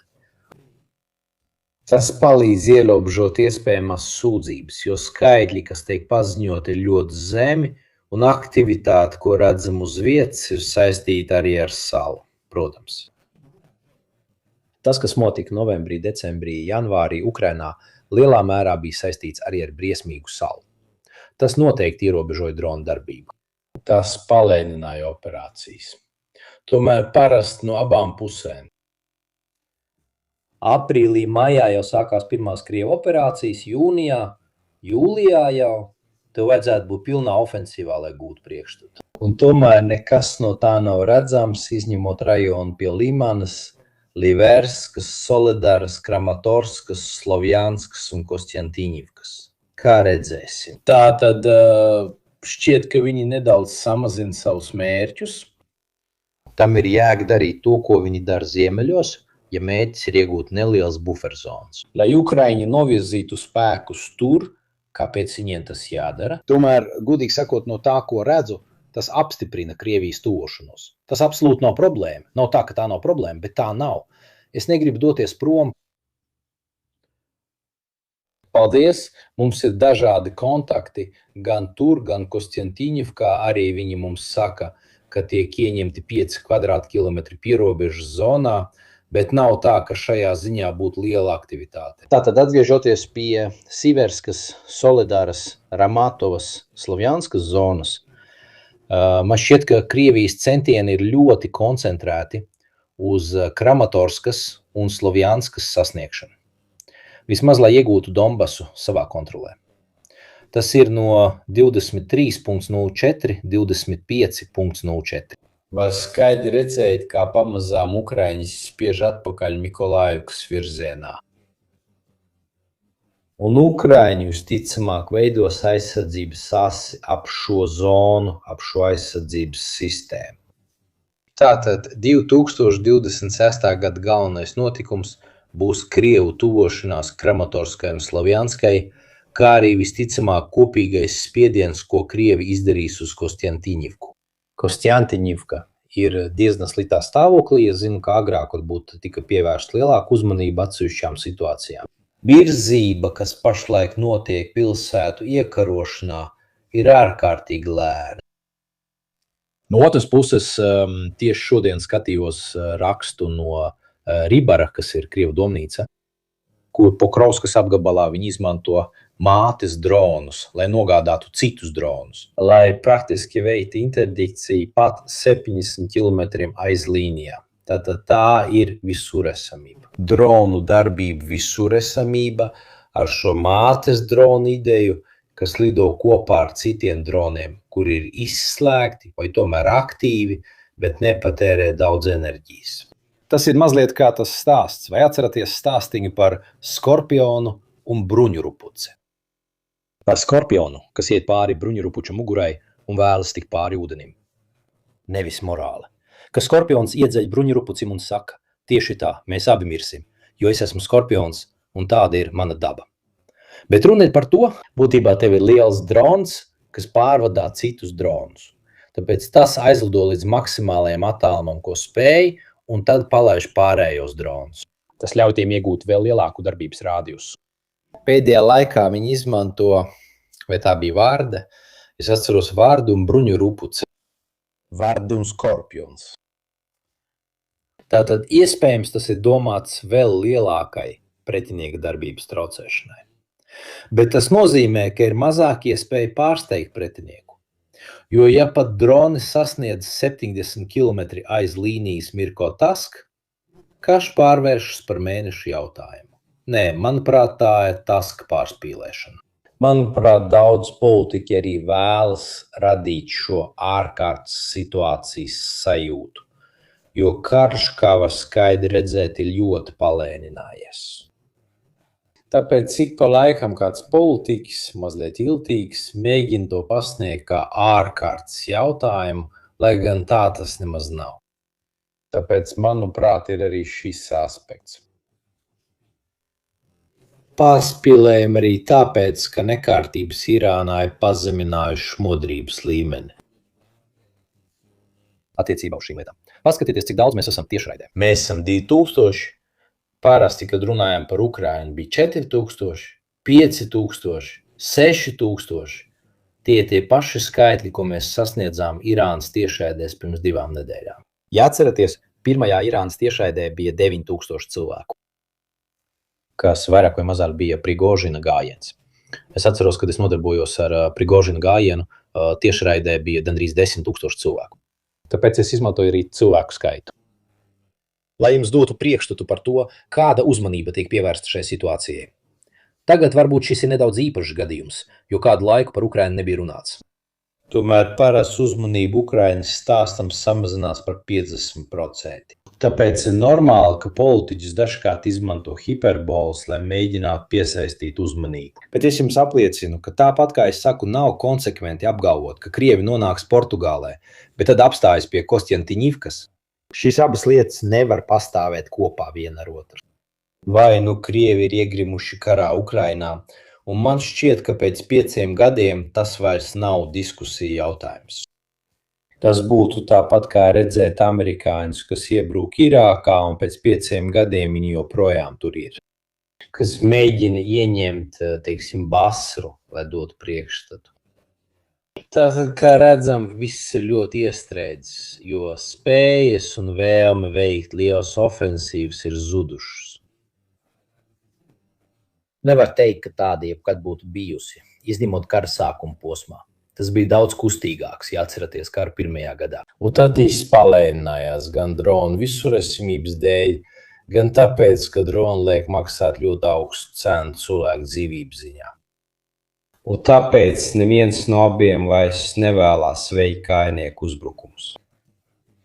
Atgādinu jums, ka pagājušajā mēnesī Krievi mēģināja uzbrukumu ar apmēram 40 transportlīdzekļiem, kvadricikliem, bruņamašīnām un tā tālāk uz Limanu. Un tas beidzās ļoti slikti. Un Ukraina mēģināja darīt tieši to pašu ar bataljonu Skala no Hrišines uz Pokrovsku. Un arī viņu uzbrukums beidzās neveiksmīgi. Galu galā, ja izmantotie līdzekļi ir tie paši, proti droni, tad izmantojot vienādas taktikas, abām pusēm neizbēgam nākas sastapties ar dronu sienu. Un tāpēc viņai pilnīgi neko neiegūst. Jā, Ukraina turpina uzbrukt Krievijas naftas pārstrādes rūpnīcām, acīmredzot, lai ierobežotu naftas piegādes un Krievijas ieņēmumus no naftas, kas pieaug Irānas krīzes dēļ. Taču arī Ukraina ļoti aktīvi darbojas šajā jomā. To es jums parādīšu rakstā. Kas attiecās uz sistemātisku pretgaisa aizsardzības sistēmu, agrīnās brīdināšanas sistēmu, radaru un tam līdzīgi iekārtu iznīcināšanu. Īpaši Ukrainas okupētajā teritorijā, Krimā un tā tālāk. Krievu militārie blogeri apsprieda, ka viņi nemaz nav tik ieinteresēti palīdzēt Irānai, jo jau tagad viņiem ir problēmas ar nacionālās aizsardzības pārklājumu, pretgaisa aizsardzības sistēmām un tam līdzīgi. Tātad, atgriežoties pie Kostjantiņivkas, kā redzam, ir ļoti daudz Krievu infiltrāciju, kas sāk iegūt īpaši daudz teritorijas Kostjantiņivkas flangos, šīs jaunākās ģeolokācijas no šī apgabala. Cilvēks jautā, kāpēc jau gandrīz 2 gadus notiek kaujas pie Kostjantiņivkas? tāpēc, ka, kad tiek ieņemta teritorija, to dara 2 kājnieki, 4 kājnieki. Tātad tev šeit ir 4 Krievi vienā mājā. 4 Krievi, kas ir iefiltrējušies šeit, tad atnāk 4 Ukraiņu droni un nogalina 4 Krievu kājniekus. Ieņem pozīciju. Krievu droni dara to pašu ar Ukraiņu kājniekiem, un tā tas turpinās. Ieņem pozīciju, zaudē pozīciju. Ieņem pozīciju, zaudē pozīciju. Nav iespējams noturēt teritoriju, ja ir daudz vieglāk sūtīt dronus. Un cilvēks, kuram jānotur teritorija, nekad nav drošībā. Droni, kā jūs zināt, ielien visur. Tie var ielīst jebkurā no šīm spraugām. Tagad tie var izlidot cauri tik šaurām vietām. Tāpēc ir ļoti grūti iekarot teritoriju un to noturēt. Īpaši noturēt, tas ir pats grūtākais. Kā redzat, dažas ģeolokācijas tiek veikts arī uz ziemeļiem no pilsētas. Tomēr tās ir situācijas, kurās gandrīz vairs nevar paļauties uz ģeolokācijām. Kādā ziņā? Tu redzi Krievus, kuri ir ieņēmuši šo pozīciju un saki, viņi ir tur. Nē, jo varbūt jau pēc 2 stundām situācija atkal ir mainījusies. Tas vairs nav tik skaidri kā agrāk, kad tika ieņemts ciemats, pozīcija un tā tālāk. Tas bija diezgan pašsaprotami, ka tad tā tika nostiprināta un noturēta. Tagad savukārt ir ļoti daudz mazu darbību. Es gribēju izvietot visas šīs ģeolokācijas ap Kostjantiņivku tieši tāpēc, lai jums parādītu, ka jā, šeit ir lielas, skaistas bultas arī pašā Kostjantiņivkā. Tad, kad paskaties, ģeolokācija ir mulsinoša. Un šī lieta visā pilsētā atkārtojas bezdalīgi. Tas nozīmē, ka situācija ap Kostjantiņivku ar laiku Ukraiņiem kļūst arvien grūtāka. Situācija, ko esam redzējuši bezgalīgi daudz reižu. Krievijas spēki mēģina izveidot izvirzījumu jeb katlu, Ukraiņi cenšas to uzturēt, parasti tas netiek samazināts līdz minimumam. Gala mērķis, ja mēs vēlamies uz šo lietu skatīties no operatīvāka skatpunkta, tātad tas, ko Krievi mēģina izdarīt, ir ieņemt Kostjantiņivku un pakāpeniski no visām pusēm pietuvoties Kramatorskai un Slovjanskai. Tas ir galvenais mērķis. Kostjantiņivka viņiem būtu ļoti svarīgs loģistikas centrs, lai pietuvotos. Jo tur nav daudz citu vietu. Kā redzējāt pēc Siverskas krišanas, aiz Siverskas nav daudz ciemu. Tātad viņi ieņēma Siversku un pēc tam viņiem nācās virzīties uz priekšu pa laukiem. Tāpēc ir nepieciešams pietiekami nozīmīga pilsēta, lai tur varētu izveidot bāzi un pēc tam tuvoties Kramatorskai un Slovjanskai. Viss notiek ārkārtīgi lēni. Ņemiet vērā, ka Siverska ir šeit, lai jums būtu priekšstats. Šeit pa vidu gandrīz nekā nav. Tikai lauki ir mazi ciemati. Mikolaivka ir pirmā vieta ar zinām nozīmi. Kostjantiņivka ir šeit. Lai pietuvotos no abām pusēm, gan Kramatorskai, gan Slovjanskai, viņiem noteikti nepieciešams atbalsta punkts ar zinām nozīmi. No Kostjantiņivkas tu nonāc Kramatorskā. Lielākā problēma Krieviem ir tā, ka šeit praktiski nav nekā nozīmīga, ko varētu ieņemt, kamēr viņi vismaz nenonāk līdz Mikolaivkai. Es domāju, ka galvenais mērķis joprojām ir šis. Tas ir mēģināt nokļūt Kramatorskā un Slovjanskā no 3 virzieniem. Tas nozīmē ieņemt Limanu pie Garandolas, nonākt Slovjanskā no ziemeļiem uz dienvidiem, protams, pietuvoties arī frontāli un pietuvoties no apakšas caur Kostjantiņivku. Tas ir tas, ko viņi jau ļoti ilgu laiku cenšas izdarīt, taču tas ir pilnībā palēninājies. Teiksim tā, ja viss turpināsies šādā tempā, Kostjantiņivka varētu tikt ieņemta 2026. gadā. Kostjantiņivka. Vasaras beigas. Ziema. Rudens 2. 2026. gads, ja turpinās šādā tempā, tas nozīmē, ka iespēja Krieviem ieņemt Kramatorsku un Slovjansku 2026. gadā, un te es riskēju, ir vienāda ar 0. Nulle. Ņemot vērā pēdējo 2 gadu gaitu un ņemot vērā ātrumu, ja viņiem 2026. gadā izdodas sasniegt operatīvo rezultātu, ieņemt Kostjantiņivku un varbūt nedaudz pavirzīties tālāk, Jau tas būs liels panākums. Ņemot vērā spēkus, kas ir iesaistīti, tempu, iesaistītās vienības, taktiku un tā tālāk, iespējas ieņemt Kramatorsku un Slovjansku 2026. gadā ir 0. Nekādas. Izgrieziet šo fragmentu. 0.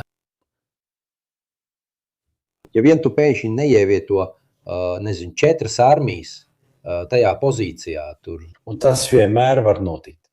bet tā pašlaik izvietotajām vienībām, kas vairāk vai mazāk mainās, rotē, bet lielākoties tajā zonā paliek tās pašas spēki. Es neredzu nekādu iespēju, kā Krieviem izdosies ieņemt Donbasu 2026. gadā. Pilnīgi nekādu. Tāda iespēja vienkārši nepastāv.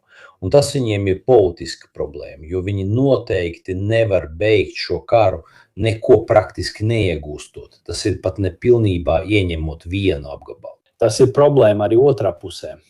jo dažreiz ir izdevīgi mēģināt saglabāt pretiniekam seju, lai viņš atkāptos. Atkāpjošam ienaidniekam jāatstāj zelta tilts.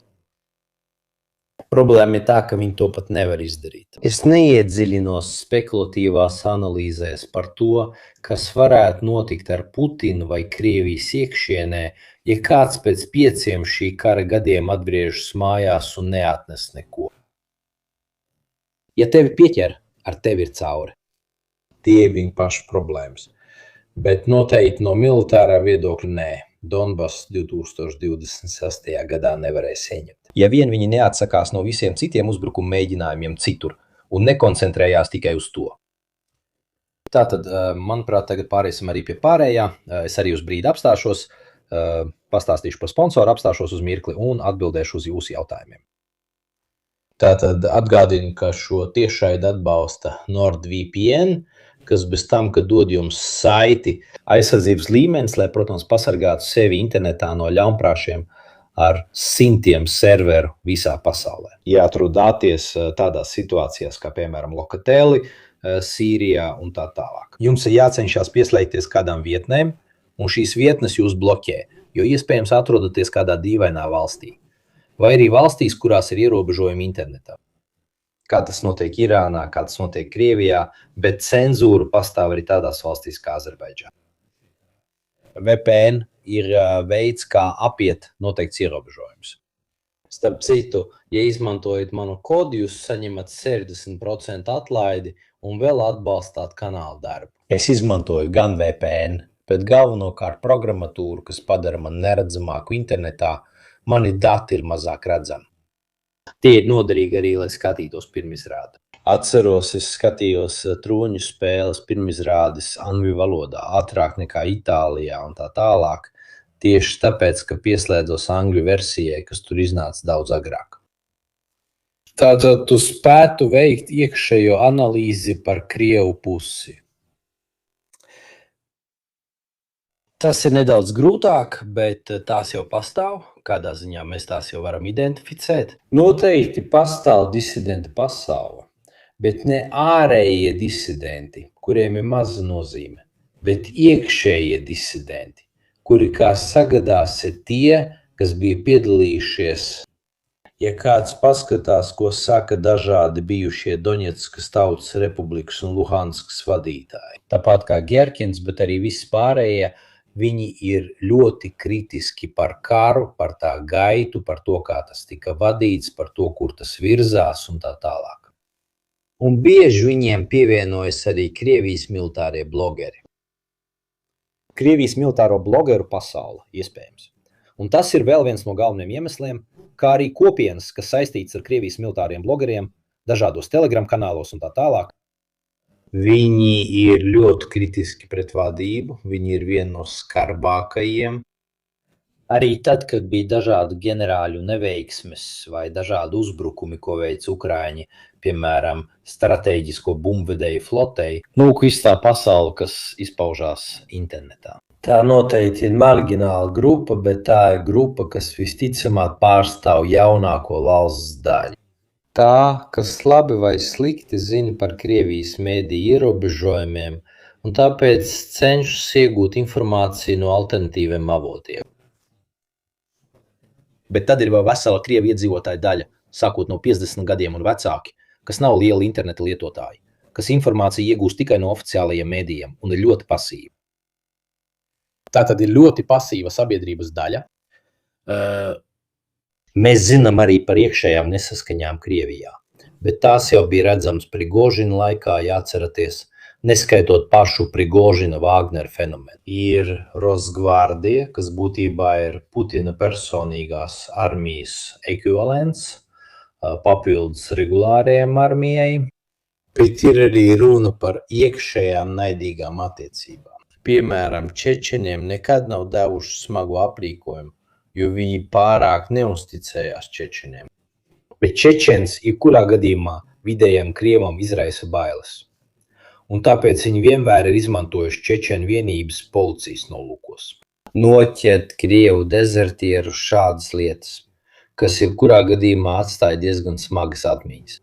Taču iekšējo frakciju līmenī tas ir grūti, jo mums nav tik plašas informācijas.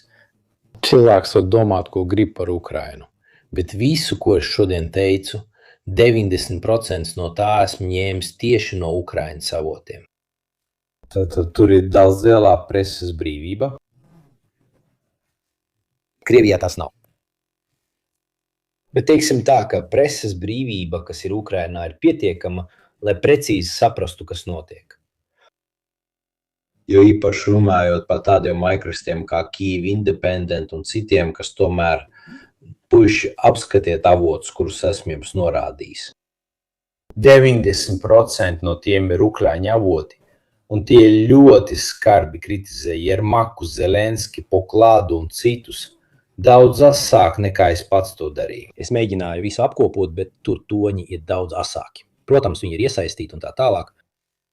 Ja es gribētu salīdzināt šo ar Itāliju, tas ir līdzīgi kā tad, kad mēs nodarbojāmies ar spriedzes stratēģiju, valsts organizētajām slaktiņām Itālijā un tam līdzīgām lietām. Viņiem tas ir tāda līmeņa intereses jautājums. Tās ir valstis, kas atrodas karā un vēlas zināt šīs lietas. Tāpēc ir diezgan grūti veikt analīzi par iekšējām frakcijām, jo Putina sistēmā frakcija nav. Vienīgais, ko mums izdevās atrast šo 4 gadu kara laikā, ir frakcijas armijas iekšienē. Viņu sistēma pastāv tik ilgi, kamēr tā pastāv.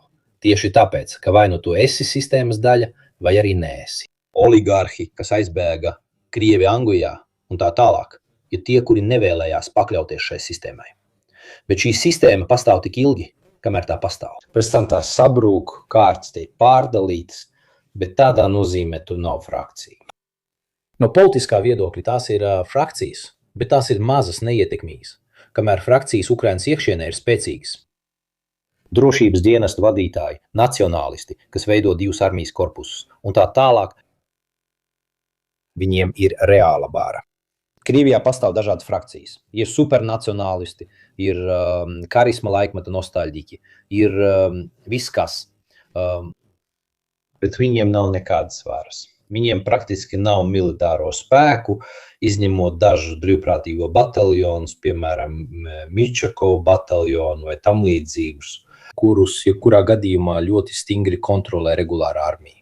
Ja viņi grib tos izformēt, viņi to izdara 2 sekundēs. Ukrainas armija nevarētu izformēt Ukraiņu nacionālistu vienības, pat ja tā gribētu, pat ja tā būtu iespējams. Krievijā, ja? Šādas lietas notiek šeit Krievijā.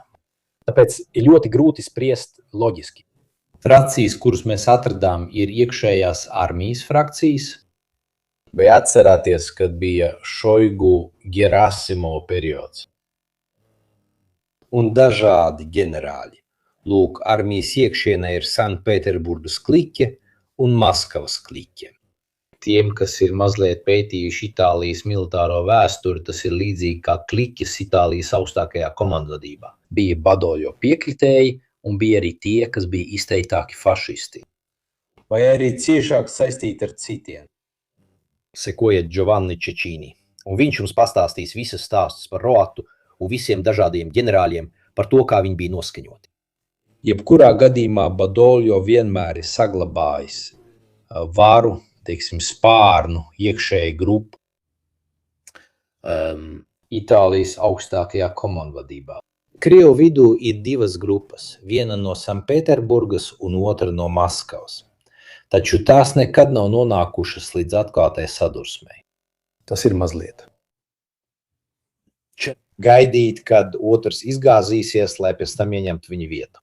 Surovikins, kurš bija Hersonas atkāpšanās autors, bija Prigožina draugs. Un viņš par to samaksāja cenu, jo Prigožina sacelšanās laikā viņš, teiksim tā, nenodeva Prigožinu. Viņš mēģināja izveidot ļoti tā, kā lai to nosauc, tā kā Maurīcijas Moska, vai ne? Mierīgi, esiet mierīgi, vai ne? Nekaujieties. Tas nepatika Putinam. Jums jāsaprot, ka tādā pasaulē, ja tu uzreiz neiestājies lielā priekšnieka pusē, nosodot to, kurš varbūt vēl vakar bija tavs draugs, bet tagad ir nodevis lielajam priekšniekam, nu tad tu izrādi nelojalitāti. Surovikins par to samaksāja. Patiesībā viņu aizsūtīja prom, un viņš vairs gandrīz nebija redzams. Patiesībā viņš tika nosūtīts arī uz Āfriku, lai vadītu, teiksim, Wagnera grupējumu atjaunošanu, bet šoreiz jau valsts jurisdikcijā. Jo viņam tomēr bija labas attiecības Wagnera grupējumā. Tāpēc ir ļoti grūti runāt par šo tēmu. To var darīt, bet tas nav gluži tas pats. Tā nav identiska situācija. Tas vairāk ir par iekšējām frakcijām, kurām tomēr nav reāls izšķirošas svars sarunās. Tur ir tikai viena līnija. Punkts un viss. Apskatīsim Pokrovskas situāciju. Kā jau teicu, Ukraiņi mēģināja veikt uzbrukumu no Hrešinas uz Pokrovsku apmēram pirms mēneša. Tas izgāja slikti, tieši tāpat kā Krievu mēģinātie uzbrukumi Limanas apkaimē. Šeit, kā var redzēt, ir ārkārtīgi liela spēku koncentrācija no abām pusēm. Krievijas spēki lēnām ieņem pozīcijas nedaudz aiz Hrešinas, bet, ja paskatās tiešraidi pirms mēneša, atšķirība ir patiešām minimāla. Mēs turamies nedaudz vairāk. Nedaudz zemāk mēs saprotam, kas ir noticis pēdējo 34 mēnešu laikā. Proti, visa tā Ukraiņa darbības sērija, kas izmantoja to pelēko zonu, kur nebija Krievijas nostiprināšanās, pakāpeniski noveda pie Krievu kontrolētās teritorijas erozijas. Bet tad vairāk vai mazāk, tā kā arī viņi nevēlās veikt neskādas ofensīvas vai izmantot lielus spēkus, situācija ir stabilizējusies. Būtībā, ja mēs paskatāmies, kas notiek tālāk uz dienvidiem, proti Kuļāpolē, mēs redzēsim, ka Krievi ir noturējuši Kuļāpoli tieši tāpat kā pirms 67 mēnešiem. Viņiem tagad ir izdevies atkal šķēsot upi un iegūt kaut ko uz dienvidrietumiem no Kuļāpoles. Bet nav lielas atšķirības starp šeit un pirms 56 mēnešiem. Tātad viss ir diezgan stabili arī tāpēc, ka mēs esam pamanījuši, ka nav ieradušies svaigi spēki. Tās ir vairāk vai mazāk tās pašas vienības, kas bija iesaistītas pēdējos 9 mēnešos, un tāpēc no Ukrainas puses diez vai ir ieradušās daudzas vienības, jo šis bija krīzes sektors. Kopumā viss ir palicis diezgan nemainīgs. Ir vērojama Krievu aktivitāte, jo viņi noteikti vēlas sasniegt Dobropiļu, lai mēģinātu apiet Ukraiņu pozīcijas. Bet kopumā par Mali tagad paskatīsimies mazliet. Par Mali paskatieties. Cik man zināms, nē, bet drīzumā mēs taisīsim tiešraidi par Mali kopā ar Poliķieni. Šodien es ierakstīju īso video, jo tiem, kas to nezina, Mali šobrīd uzsprāgst. Un Mali bija Āfrikas korpus, tas ir pārdēvētā Wagnera grupa. Un tur notiek īsts haoss. Es tieši šodien ierakstīju īso video, viņi par nogalināja ministru un tā tālāk. Tur tiešām notiek liels juceklis, tāpēc mēs visticamāk mēģināsim uztaisīt tiešraidi maija sākumā kopā ar Poliķieni par šo situāciju. Es nezinu, vai ir iesaistīti Ukrainas dienesti. Bieži vien šī Ukrainas iesaiste tiek pārspīlēta. Dažreiz viņi to dara tikai simboliski. Es atceros, kad Sīrijā sākās nekārtības. Ukrainas dienesti parādīja dažus savējos ar droniem, kas uzbruka dažām Krievijas baterijām.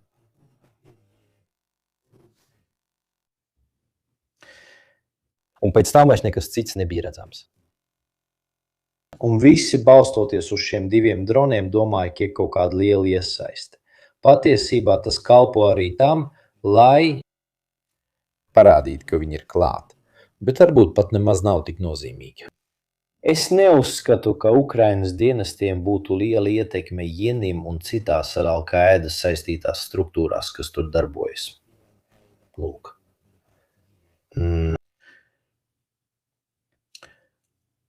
Tātad redzēsim, kas notiks Mali, bet es domāju, ka Ukrainas iesaiste, ja tāda vispār ir, pat ja būtu tik nenozīmīga, izņemot, lai radītu ziņas, ka tā nav nekāds faktors.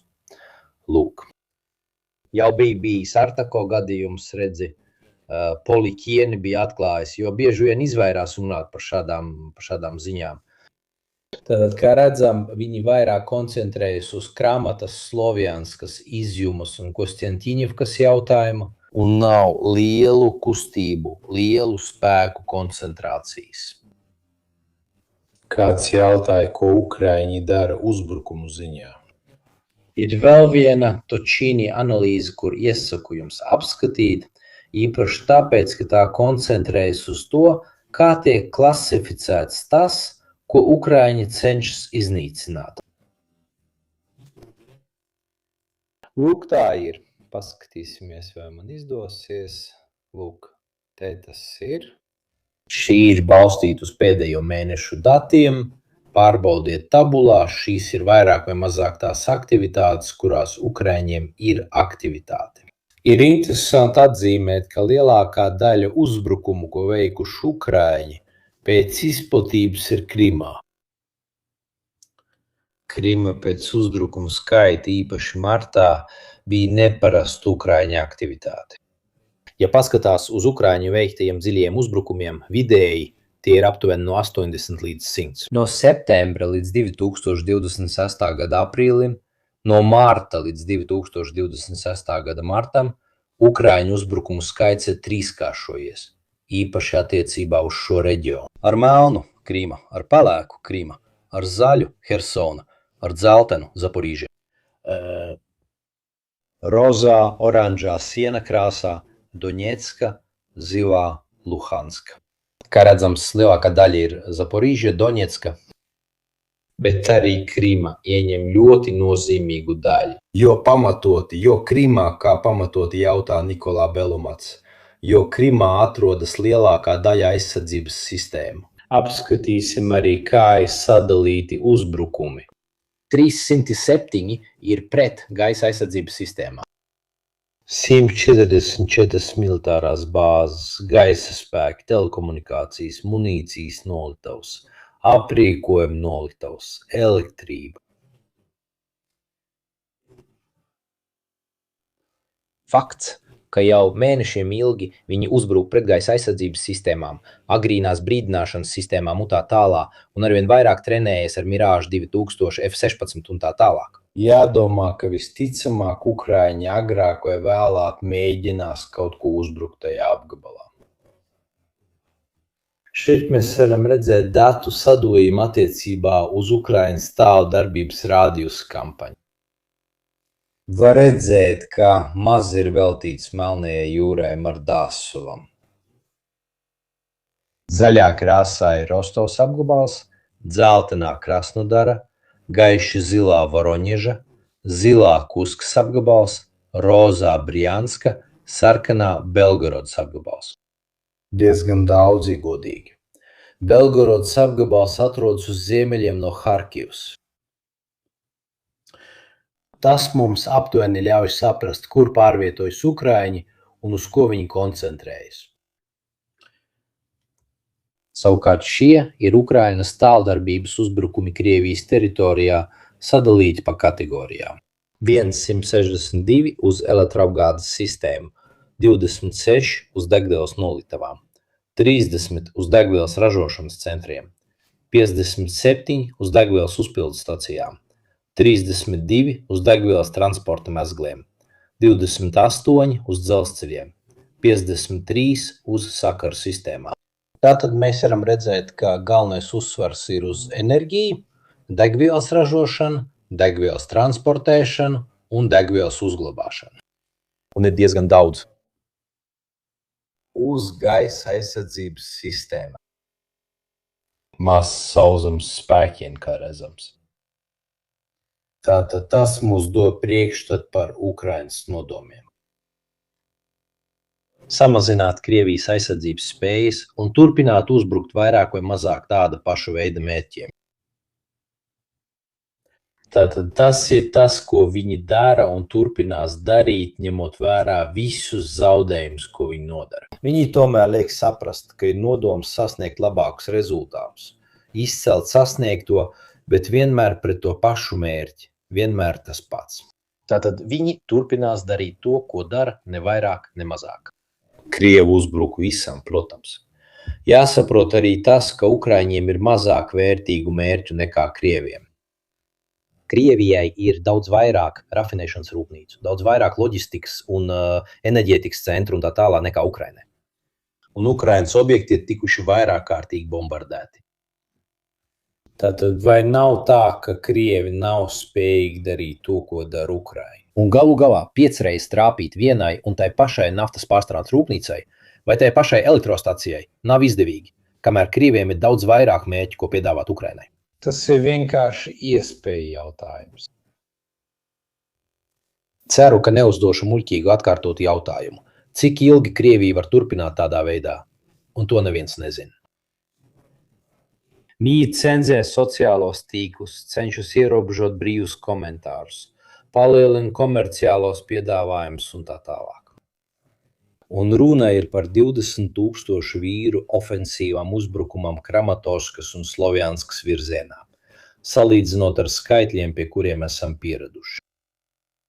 No iepriekšējiem gadiem.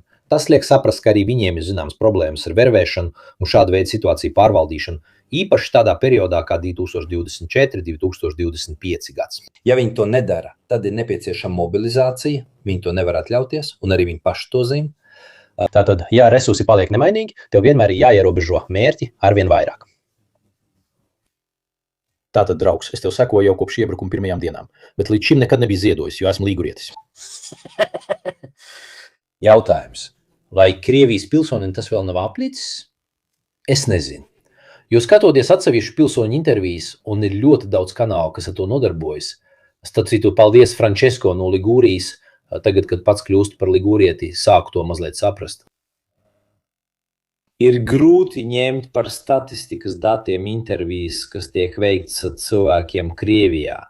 Tev vajadzētu paņemt, noskatīties tūkstošiem un tad izvilkt vidējo. Bet es tev varu pateikt, ka jūs paši to varat pārbaudīt. Ieiet dažādos kanālos, piemēram, 1400 Vinteris, noteikti tu to atcerēsies, un daudzos citos kanālos, kurus atradīsiet arī Devīts. Daudz interviju fragmentu ar cilvēkiem uz ielas, un daudz cilvēku sūdzās, saka, visi pārtikas produkti ir sadārdzinājušies, ir pieaudzis dzīves dārdzība.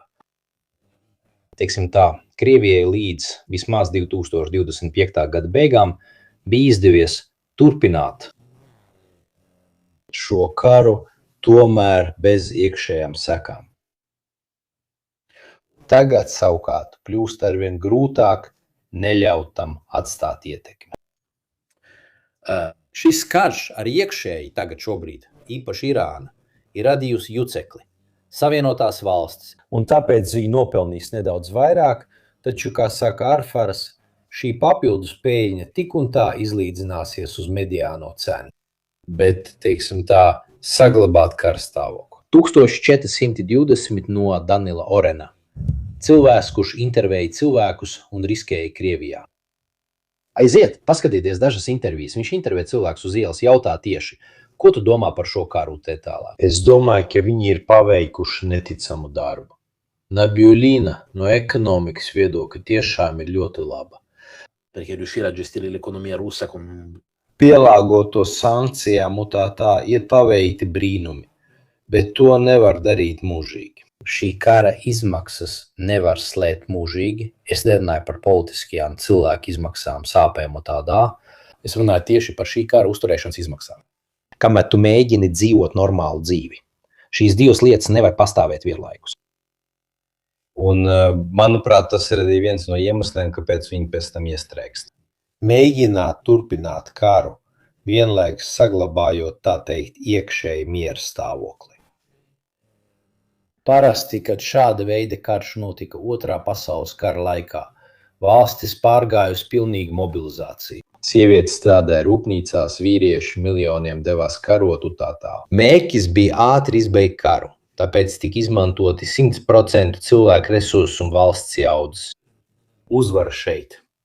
Viņi cenšas saglabāt iekšējo mieru, vienlaikus karojot. Kas jebkurā gadījumā pēc iesaistīto cilvēku skaita atgādina pagājušā gadsimta konfliktus. Šīs abas spēles tu nevar spēlēt mūžīgi. Un viena bloķē otru. Uzturēt civilo kārtību nozīmē neizmantot 100% militāro spēku. Varbūt tāpēc, ka tu to nevarēji atļauties. Kā tas tika darīts Otrā pasaules kara laikā. Bet šo spēli nevar uzturēt mūžīgi. Un, manuprāt, tas pamazām sāk sabrukt arī pašā Krievijā. Savukārt Ukraina tiek mākslīgi uzturēta ar Eiropas un Amerikas aizdevumiem, ziedojumiem. Krieviem viss jādara pašiem. Tātad šādā runā, ja Ukraiņiem virs galvas karājas Damokla zobens, Eiropas, Amerikas un citu politiskās gribas jautājums turpināt viņus atbalstīt, Krievi visu dara paši, vairāk vai mazāk, pat ja viņi pārdod ķīniešiem un tā tālāk. Bet darīt visu pašiem nozīmē, ka ja viss noiet greizi, tad tas notiek ar tavu pašu naudu, ar tavām pašām problēmām.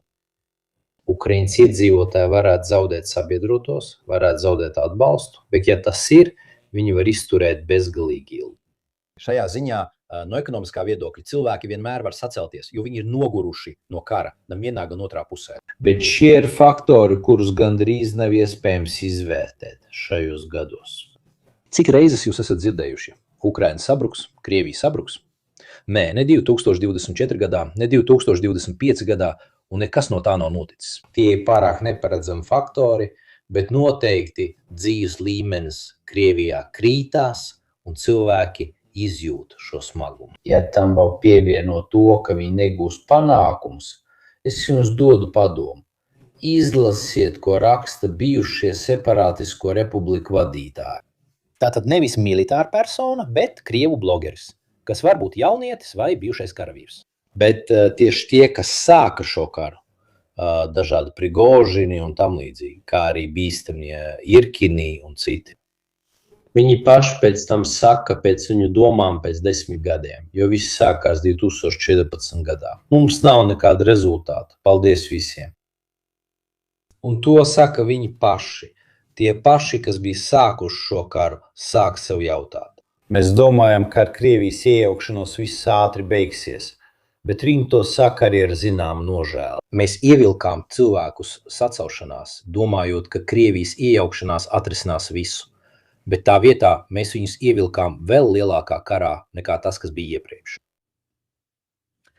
Kungiem, tas ir tas, ko kāds man jautāja, vai man ir citi kanāli citās valodās? Jā, es esmu noslēdzis vienošanos par mākslīgā intelekta izmantošanu, kurā viņi atkārto manus kanālus, manuprāt, 40 vai 50 valodās. Es to nestāstu, jo izaugsmei jābūt organiskai. Tas ir, nav jēgas, ka itāļi abonē pakistāniešu kanālu, kurā es runāju urdu valodā par kādu tēmu. Viņi atjauno arī visus video, tas arī viss. Un es neesmu vienīgais, kas ir noslēdzis šādu veidu vienošanos. Ļoti vienkārši vienošanos. Viņi pa visu parūpējās, es saņemu 50% ieskaitot no sponsoriem, ko viņi piesaista. Bet, ja gribat pasmieties, atrodiet Mirko, kurš runā poļu valodā, interesanti runā. Un arī citās valodās. Un daži jau iet, jo man nāk paziņojumi, piemēram, kādi. Bet es sāku pavisam nesen, pirms 23 nedēļām. Kopumā viņi jau ir iegūši 100 000 skatījumu. Sāk kāpt augšā. Tāpēc neabonējiet kanālus, jo tad sabojāsiet organisko izaugsmi. Bet klausīties pašam sevi, vairāk vai mazāk ar šo balsi un ar to pašu akcentu, kādā runāja dažādās valodās, es jums apliecinu, tas ir diezgan uzjautrinoši. Tātad paldies jums visiem, ar labu nakti un noteikti tiksimies 30. datumā ar ģenerāli, kapitīnī, Moro un citiem, jo būs jāatjaunina tas, kas notiek. Wow!